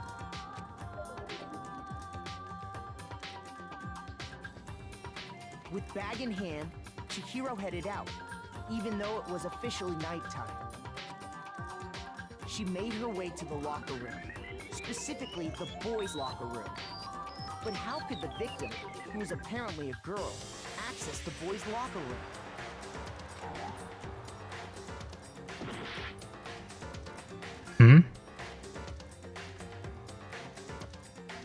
What?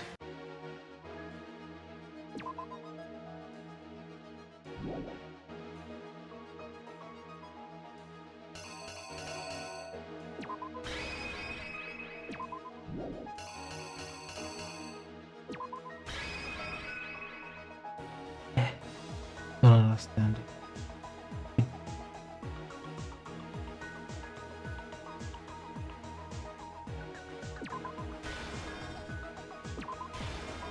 Like this, maybe? What happened? Okay, maybe I'm just too dumb now. Because we know Chihiro is a boy. Chihiro headed out. She made her way to the locker room. But how could the victim, who was apparently a girl, access the boys' locker room?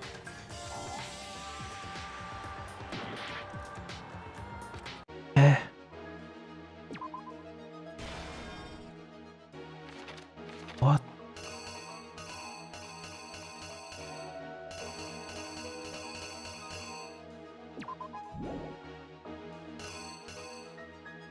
Is this one?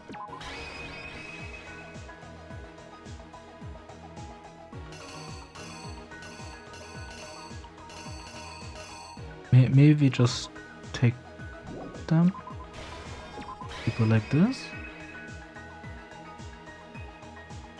I have no clue. You!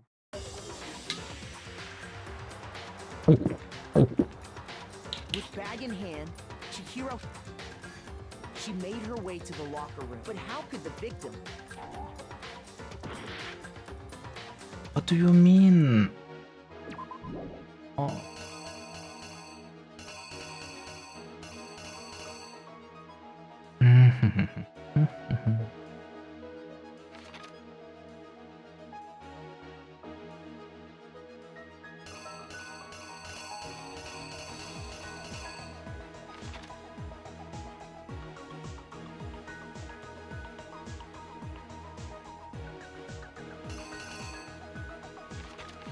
The wrong card thingy or no?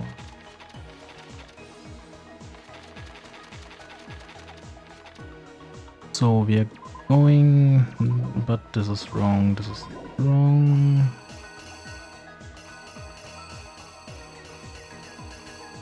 Maybe just this, and then go in.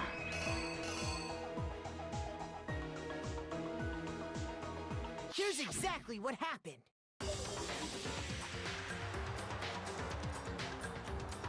With bag and... She made her way to the lock, but how could the victim... Okay. Simple. Because she was really a he. That was the same thing I was trying to... I just had to use a different...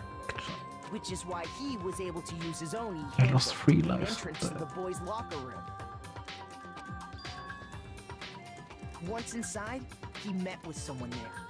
And the person he met was the one who killed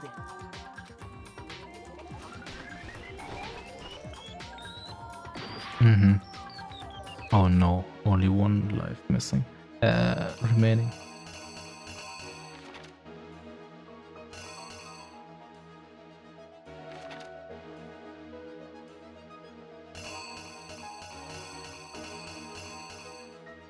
Okay, what could it be?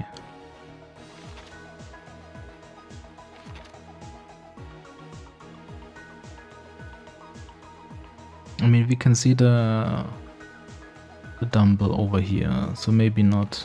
It's about a poster, I guess. Here, I'm over here. So it's just him curling. The killer is you. Hope so. Once inside, he met with someone. Ah, yes. Seems likely that the killer grabbed the nearby dumbbell, approached the unsuspecting Chihiro, and attacked him. And that's where the bloodstains on the poster and carpeting in the boys' locker room came from.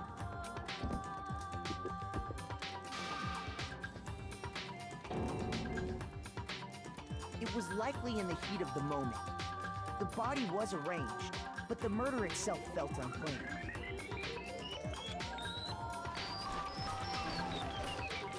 Which is why the killer hurried to try and hide the act. First, pulling up the bloodstained carpet. Then, removing the bloody poster.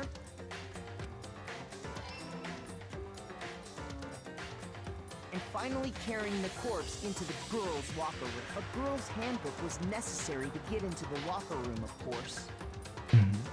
But this alone doesn't prove that the killer was necessarily a girl. After all, Sayaka and Junko's handbooks had been placed in the main hall. Using one of those, a boy could get into the girls' locker room without much problem.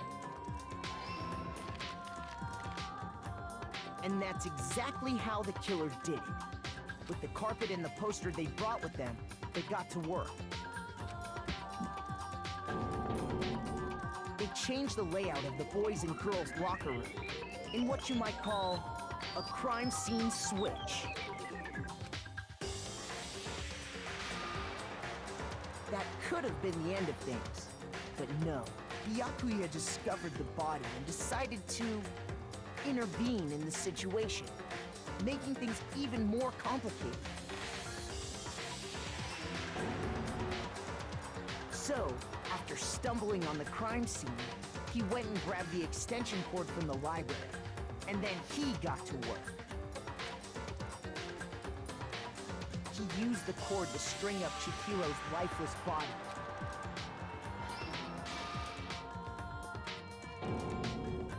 Then, using the victim's own blood, he left a grisly message there at the scene of the crime.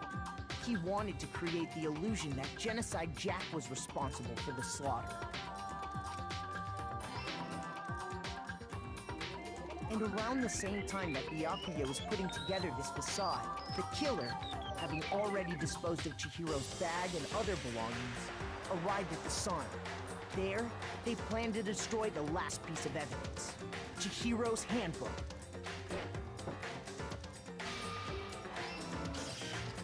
And just as the killer expected, the steamy sauna was enough to ruin the electronic gadget. Somehow, the killer knew that the handbook couldn't stand up to the heat of the sauna. And the reason they knew that is because the sauna had already wrecked their own handbook. And that's how it all played out.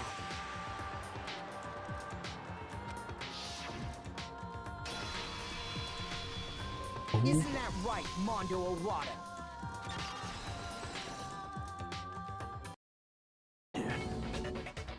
Wait! No!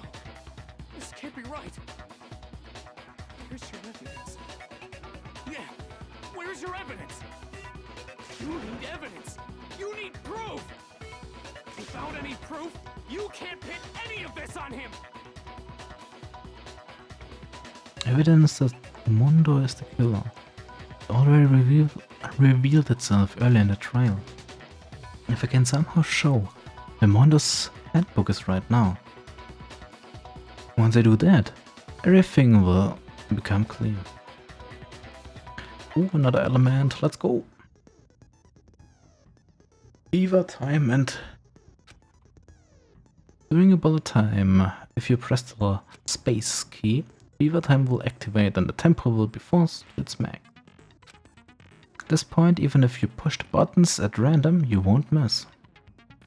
You can push all the buttons, destroy the opponent verbal assault. But this only lasts until your focus gauge runs out, so make the best possible use of your time. Of course, it wouldn't be fair if only you got to access special time, right?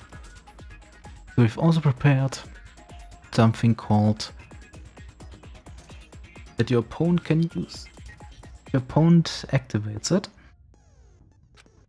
the tempo marker will disappear, making it quite a bit tougher to hit the buttons in rhythm. But if you were to activate Fever time at this point, no, never mind. Sure, nothing would happen. I don't know what I was worried about.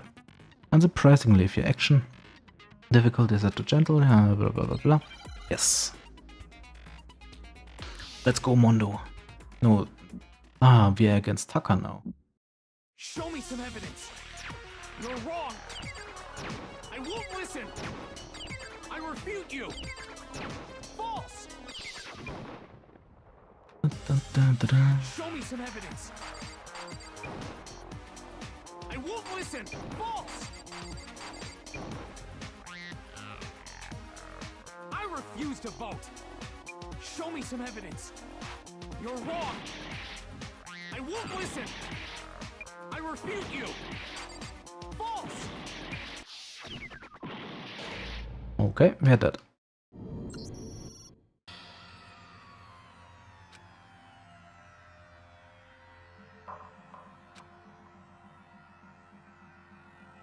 Wait, no.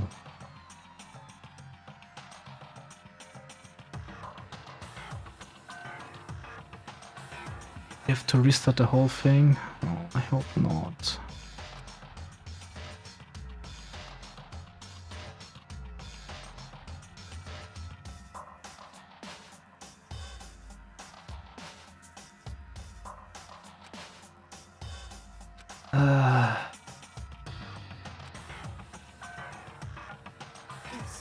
Is this really the end for all of us? Yes, please. I refuse to give up yet. Please let me do this with Tucker again, but with more HP. I'm sure, what is it? Fever time it is. Okay. What do we only have?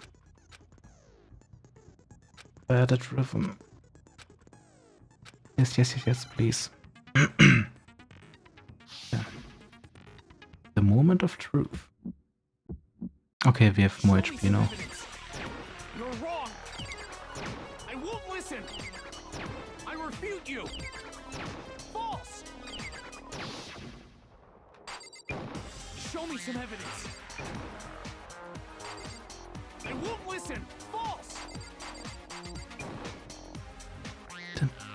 I refuse to vote. Show me some evidence. You're wrong. I won't listen. I refute you. False. Show me some evidence. I won't listen. False. You're corrupt. I cannot do anything here. I refute you. I really hate this. Please stop Show it. me some evidence. I won't listen. I refuse to vote. Show me some evidence. Yeah, now we can win. Wrong. I won't listen. I refute you. False. Final strike. Show me some evidence. This should prove it.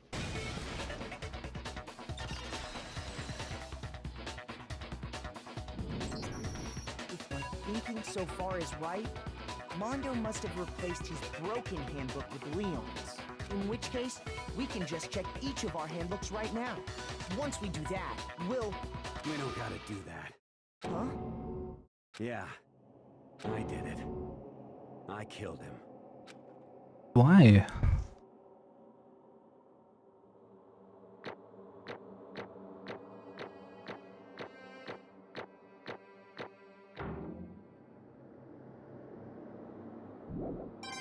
Nice. 80 points. Bro, what are you saying? I got no choice, man. After hearing all that, I gotta just... give up. Go ahead, Monokuma. Get it over with. Ask for the goddamn verdict. Roger that. Wait! Hold on! No waiting, no holding on. Time for the moment we've all been waiting for. Grab your lever and give it a yank! Who will you elect as the Blackened this time around? Makoto. Will you make the right choice or the dreadfully wrong one? What's it gonna be? What's it gonna be?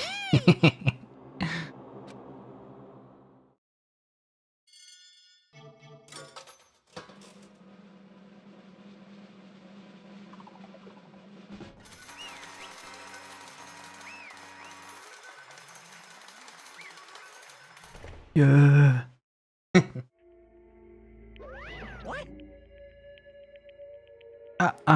This time it looks like you got it right again. Yes, it is so. The Blackened that killed Chihiro Fujizaki was Mondo Owari. Unbelievable. In case you're wondering, the vote was not anonymous. Kiyotaka chose the wrong answer. You're treading very close to the danger zone, Mr. Ishimaru.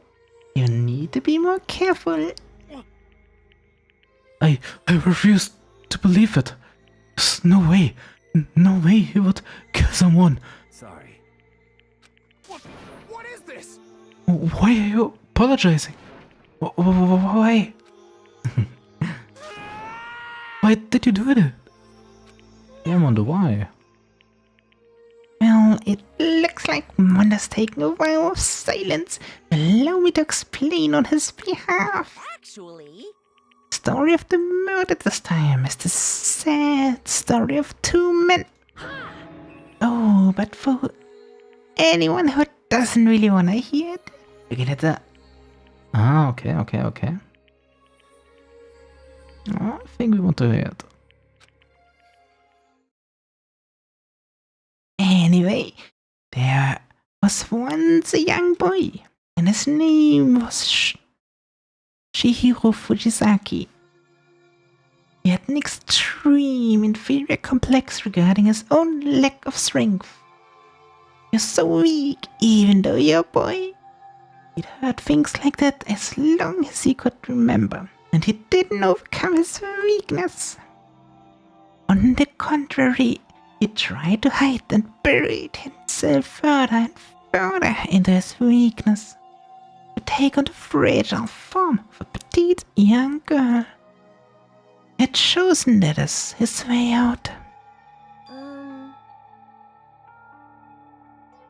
Nobody will be able to say anything about even though you're a boy. But no matter how tightly he wrapped himself up in that shell, the inferiority complex had already taken root deep inside of him, and was not so easily weeded out. As it turned out, the shell was completely empty. The complex didn't disappear. Instead, it only grew stronger and stronger. I'm weak. Weak, weak, weak, weak, weak, weak, weak, weak. Weak. Once the killing game had begun here at school, he had no choice but to accept his fate. After all, this world is survival of the fittest. If you're not strong, you don't survive. And the lovely and hateful Monokuma announced the revealing of the embarrassing secrets, which of course included Chihiro's embarrassing secret, which I was more than willing to divulge. Divulge? Even though he dresses like a girl, Chihiro is actually a boy. And that was something Chihiro couldn't let anyone find out, no matter the cost. That was revealed, it would be the end. The hardened shell would crack, the armor would fall away. Without a doubt, those around him would torture him more than ever before. Everyone figured being thrust into such a dilemma must have sent him spiraling into despair. And yet... I'm sorry. I'm sorry, I don't really want to talk about it right now. But I also don't want to leave things the way they are, so maybe I can talk about it later. After I try my best to become strong, then I can tell everyone.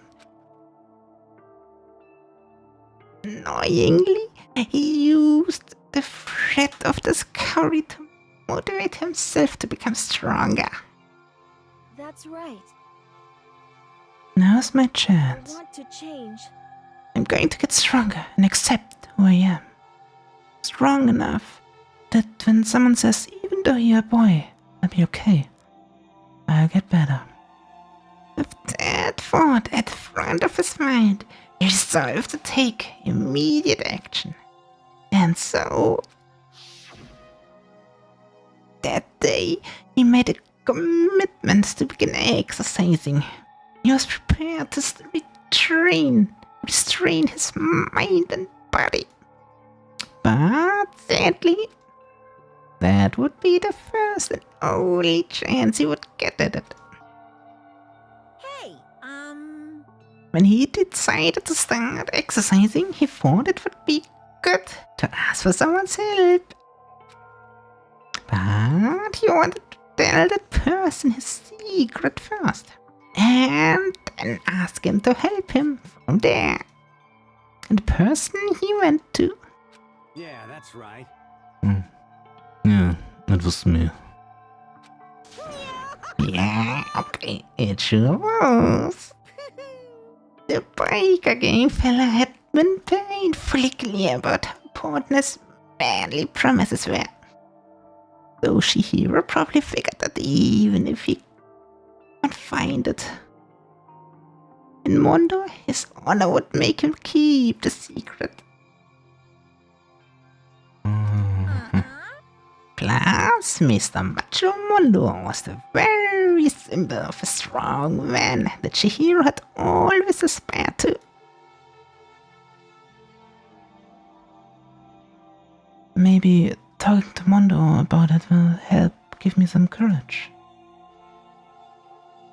So he went and asked Mondo to help him become strong. That was his inspiration. And he thought that only Mondo Sport could ever be able to come close to that. Correct. So then, that must be why Mono did what he did. To keep the promise he'd made to Chihiro. Huh? That what he did? You mean that's why Mono carried Chihiro from the boys' locker room into the girls' locker room? Indeed. Yes, that's exactly what I mean. Wasn't that to cover up what he'd done? Certainly. It could have been part of it, but I don't think it was the main reason.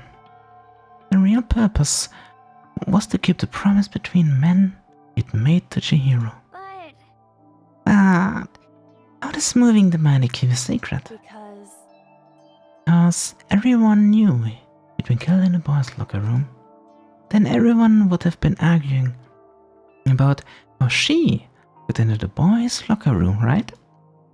Once it started up, at least a few of us would have immediately begun to suspect his identity. So he tried to protect Chihiro's secret by putting him in the girls' locker room, stealing his handbook, see?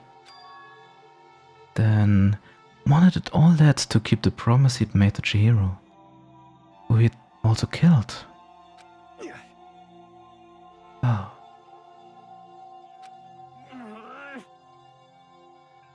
Why would he do that? The more I hear you talk, the more I don't understand. I mean, guys trusted each other, right? So why did you? Because no matter what, I don't want anyone to know. I knew it. So that's what triggered it after all. The possibility of having our embarrassing moments in secret exposed. What is this? That's impossible. Nothing could have been that bad. Something that didn't want anyone to know, even if it meant killing someone. It's impossible. Don't make me repeat myself. How many times must I repeat myself? To judge others by your own standards is the high of only a folly. Even if you can't comprehend it, you obviously can. That's all there is to it. Well, while you're on the subject, why don't I tell you? That embarrassing memory, that secret he didn't want anyone to know. You know what Mondo did? He's gay? Oh no. Oh, that's even worse. Oh boy. I thought it's like, okay, he He kinda thought Chihiro was cute or something. And oh. He killed his own brother. Oh boy. Okay, that's really bad. Mondo, the ultimate biker gang leader, makes all the hotlines and riffraffs across country tremble. But the only reason he had the chance to join the gang in the first place was because of a certain someone. Mondo's older brother name was Daya Ovada. Mondo had nothing but respect for him. It was because of Daya that Mondo ever got on a motorcycle. Mondo's brother was his only family growing up. He was the only one Mondo could trust or respect. He wanted to measure up to his big brother, so he imitated him in everything he did. Mondo was the epitome of the starry-eyed kid brothers. Meanwhile, the charismatic older brother had put together a local motorcycle gang. And before anyone knew it, it had grown the biggest biker gang in the country. Daya, the older brother, #1 in the gang, and his #2, his younger brother, Mondo.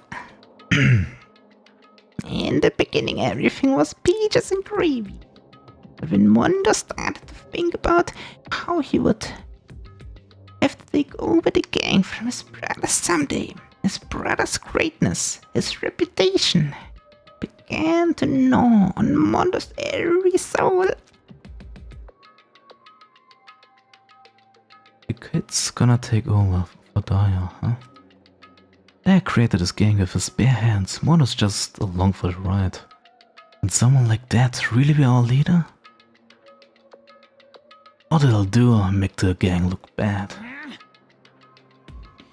Almost every day, Mondo heard the gossip and whispers of the other members of the gang, which is why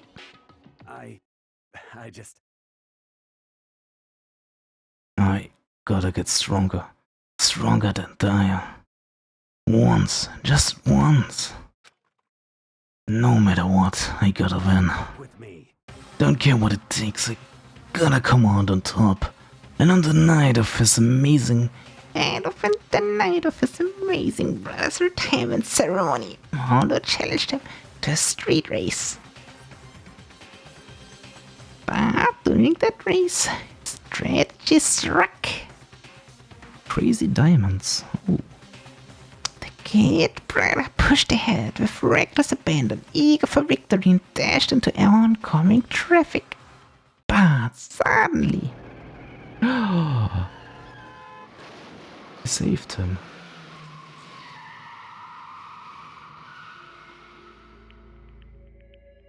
Lying in his kid brother's arms, the older brother delivered his final words. My bad, kid. I've fucked up. Sorry. Of course, he knew it was his brother's fault, but Daya never blamed him for what happened. Hey, kid. The rest is up to you. No matter what, gotta keep the gang together. 'Cause it's a team. You and me put together. It's a promise between men.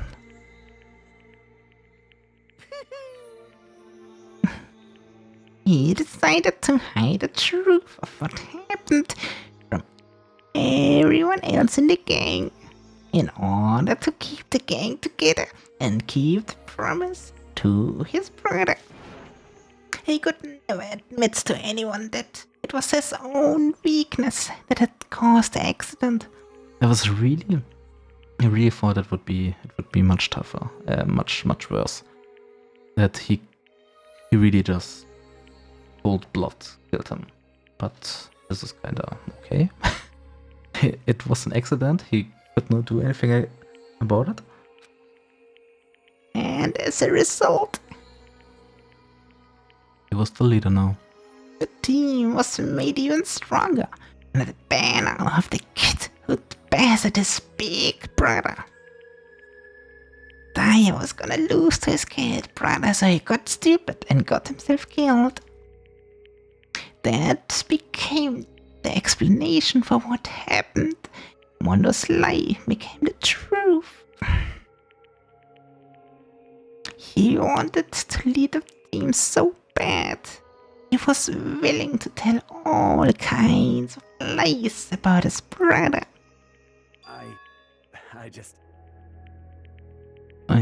I'm strong. Strong. And yet, as soon as our killing game began, he realized no matter how tough he pretended to be, he was just another weakling that could die in an instant. And then the lovely, the hateful Monokuma announced the revealing of the embarrassing secrets. At that point, it was clear I would have no problem shedding light on a secret. Mondo killed his own older brother.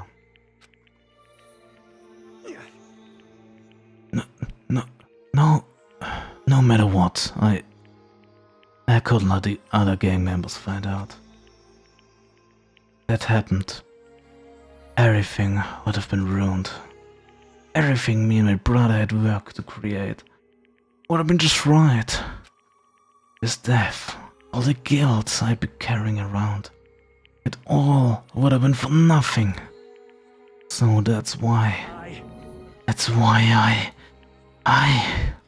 Mondo, after I saw what happened, after I saw what Monokuma had on me, my head filled up with kind of fuzzy uneasiness, just started swirling around. I never felt anything like that before. I don't know what to do about it. I wasn't sure what to think or say, but after a while that fuzzy uneasiness turned itself into a rock-hard lump of anxiety way down in my stomach. And it was right around then that Chihiro asked me to start working out with it. And right there, he told me a secret. Seriously? Jesus. I'm sorry. Yeah, I'm sorry I lied to you. But why? Why now? Why are you telling me this all of a sudden? Huh? Because I mean, you've kept it secret all this time, right? If anyone found out, you would... But... You're right, but... I want to change. I wrapped myself in lies. I'm weak. I want to destroy that version of me forever. His words were like a knife in my gut. It felt like he was exposing the lie I had been living myself. I have to change. I don't want to be weak anymore. You're so strong.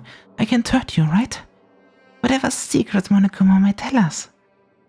You piece of... So what? You think I should just say it? What? You think if I really am, I should just be able to tell everyone my secret? Huh? I was jealous. I was jealous of Chihiro's strength. He had the strength to face his own weakness, to try and overcome it. It was the kind of strength I've never had. I was jealous of him. That jealousy broke me. What? Are you making fun of me? I am strong. Are you fucking with me right now? No! I'm not making fun of you. You really are strong, Mondo.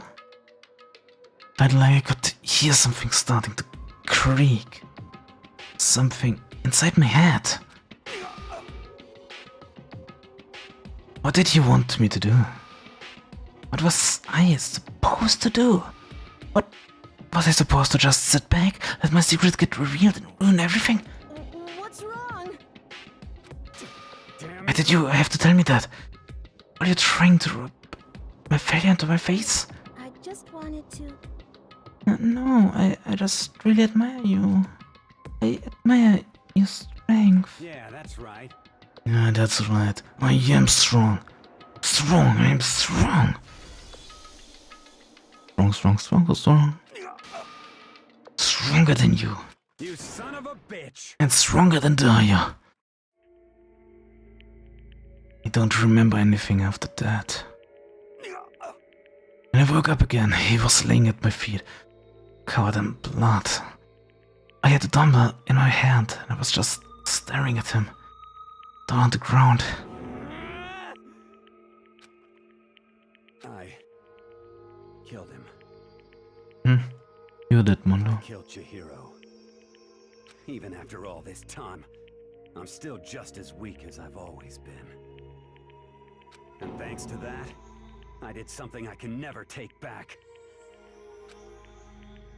Mondo. He was normally so aggressive, so angry. He had that weak side away from everyone. That was a secret. A weakness like that lived in a heart like his, and it turned him cold-blooded. Oh, damn it. Monokuma is having his life of his time. Look at him. You see, you're all just like him. All a secret from the past for a memory. For that he killed another living human in cold blood. He couldn't cut free of his regrets from the outside world. He doesn't know the true strength is. Do you see hope anywhere in there? 'Cause I sure don't. You bastard! Just shut up! You go ahead and say that again, I dare you! Yep. Okay, I'll say it as many times as I want. Is what I want to say, but unfortunately I can't do that right now, because the time for punishing is fast approaching. Punishing? Yeah. Mondo's getting killed now. It can't be. You mean execution? Well now. That's what I promised you, right? The black and the disturbed peas will be punished. Ridiculous. Hold on. Now then, I Now forgot then. a very special punishment. This is a very special punishment. Let's give it everything we've got. It's punishment time. Ooh.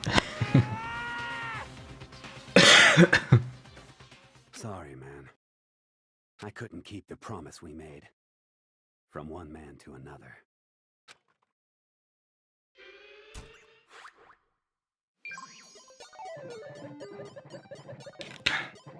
Mondo has been found guilty. Time for the punishment.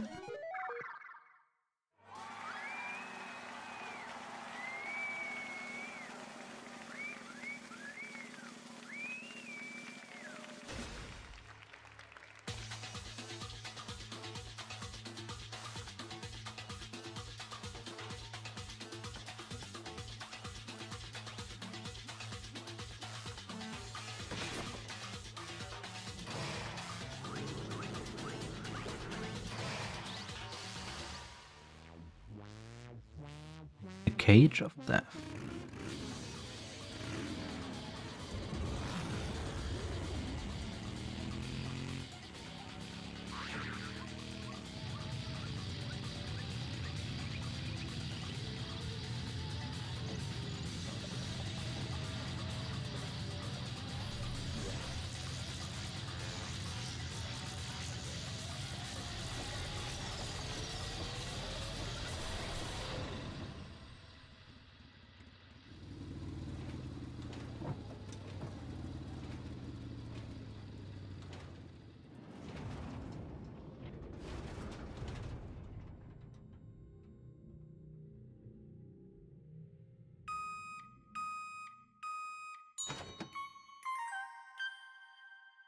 Mondo butter.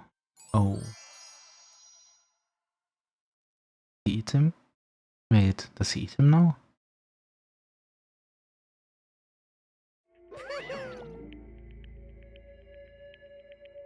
Lord, the death and your soul will be forever.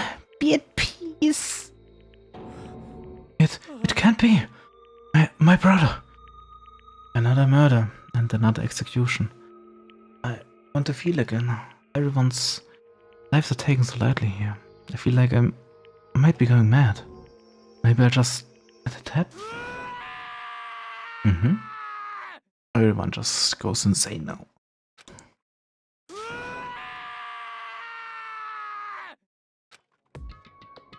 As Taka's sad screams invade our skull, we were each forced to realize once again.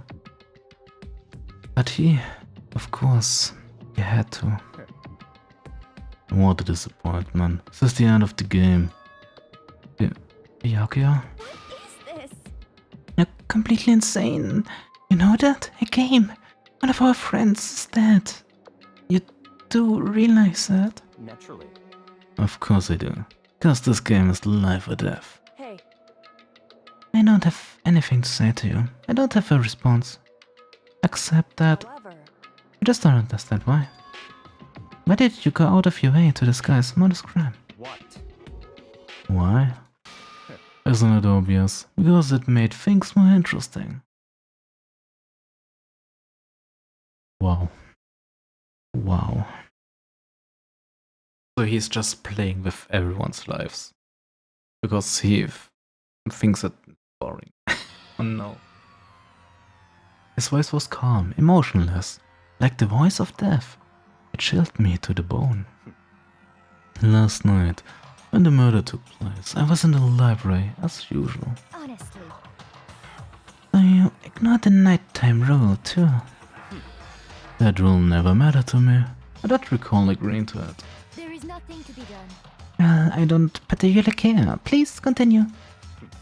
The night grew late. I decided to return to my room, which is when I stumbled upon him. I spotted Mondo coming out of the girls' locker room. After he'd gone, I looked inside and saw the corpse. Wait, you mean you actually witnessed the murder? He was such a fool. He didn't have the slightest idea that I'd see him. Well, So, you're saying you knew who your culprit was from the very beginning? That's right. Indeed. But if that had been the end of it, how boring would it have been? I mean, what a waste of time to have the answer revealed right at the beginning. Which is why I decided to lend a little helping hand. I thought it would be liven things up. You did all that to liven things up? I see. After hearing about Genocide Jack from Toko, decided to use that. Create a fake murder scene. But damn man, if you hadn't figured out who'd really done it, you would have been there too, right? Well, obviously I would have revealed the truth before it reached that point. Would he? Because I had done it wrong the first time.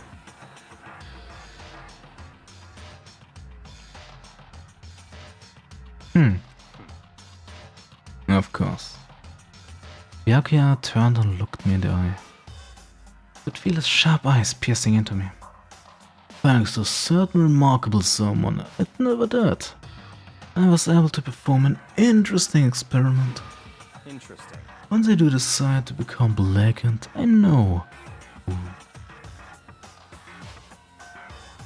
who I'll have to watch out for. Yes, it's Kyoko. Or I guess he's speaking. Yeah. What?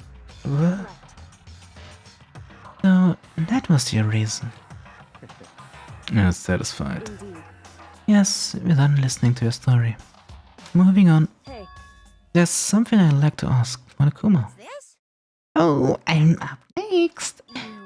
You like to perform these elaborate executions each time, correct? My question is, why? Do you like them? But you know this punishment, this despair, it's not just for you. All this punishment, all this despair is my gift to mankind itself.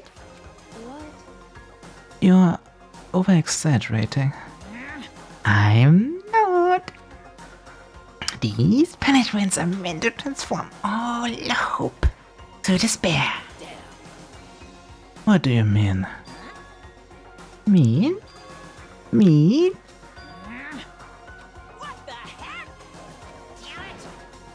Good grief! I don't understand why you have to pick apart every little stupid thing. Whatever, it doesn't matter. In the end, I'm going to stand alone as the victor, and then everything will be revealed to me. I'm the noble son of the noble family. Truly understand me.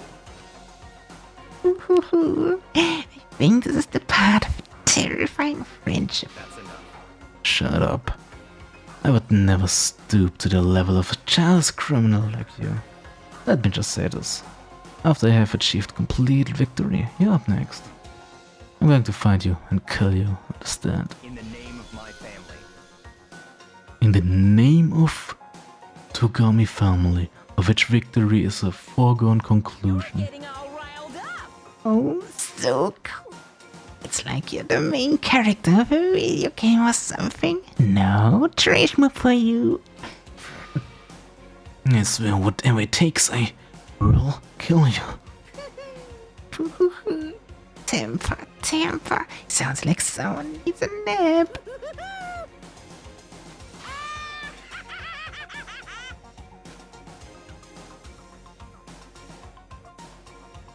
Monokuma's laughter peeled across the courtroom, and the curtain closed on the case of Chihiro Armando. But I knew that wasn't the end. The killing game would still continue. Because the mastermind wouldn't let it end. For those of us who were still alive, our worst fear and despair kept on multiplying. It was the kind of despair that felt like a blind puppy and hell had more of a future than us. All of our courage, our effort, our friendship, it felt like it amounted to nothing at all. It was the worst kind of despair. Well, anyway, like I was saying, this is a pretty good spot. Yeah, a really good spot. Anyway, isn't it amazing how that girl went and killed someone before things even had a chance to get boring? Once things really get moving, it'll be like a roller coaster. There won't be any stopping it. Fear and despair charge forward at a speed nothing can hope to match. But I must admit, I'm disappointed. I went to all the pain and effort of making you part of the group, and you couldn't play your part.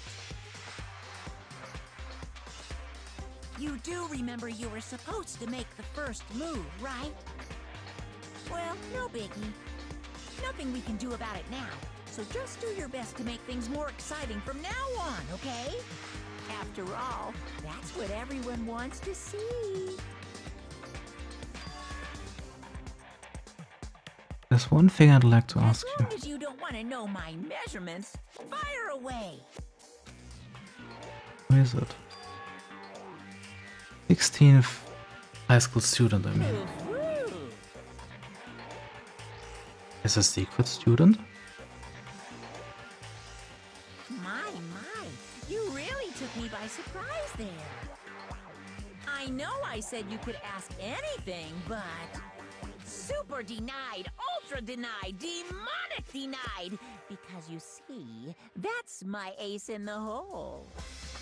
And nobody be dumb enough to reveal that, right? No matter how close they were to their friends.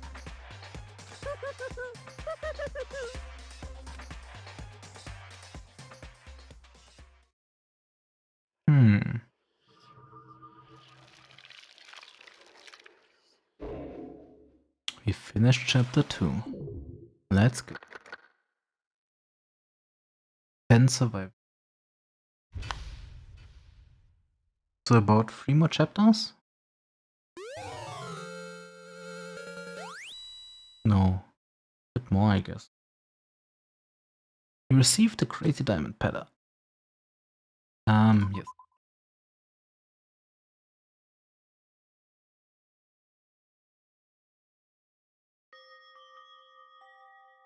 Okay.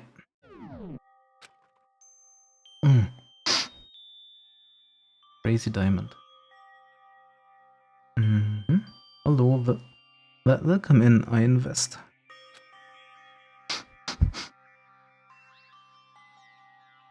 Is that a JoJo reference? I don't think so, maybe? Maybe. I mean, Mondo also had a very crazy hairstyle. I know. Can we... Okay, we cannot. We can... I guess we can stop here with that picture. Because we saved already. And I'm going to end the stream here. Thank you everybody for watching. Let's see who we can raid today.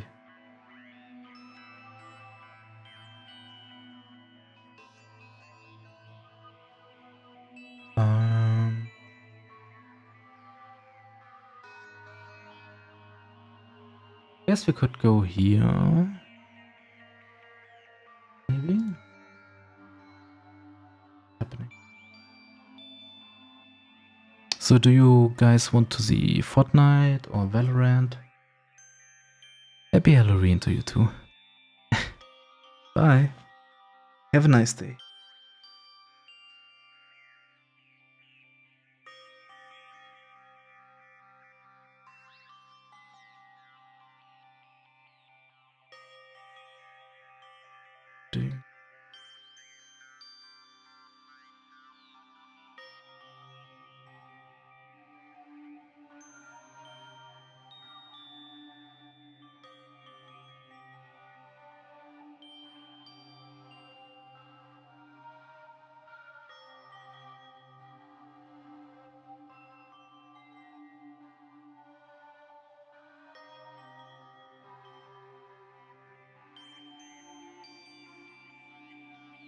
Thank you everybody for watching. I will be back on Friday, so either we are playing the Maid Simulator, as I said in the Discord, or we are doing the... Is that working? I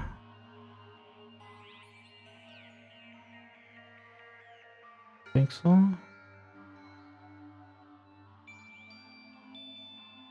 Nope. Okay.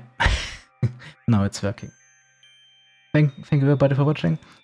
He's doing his re-debut, so be nice to him.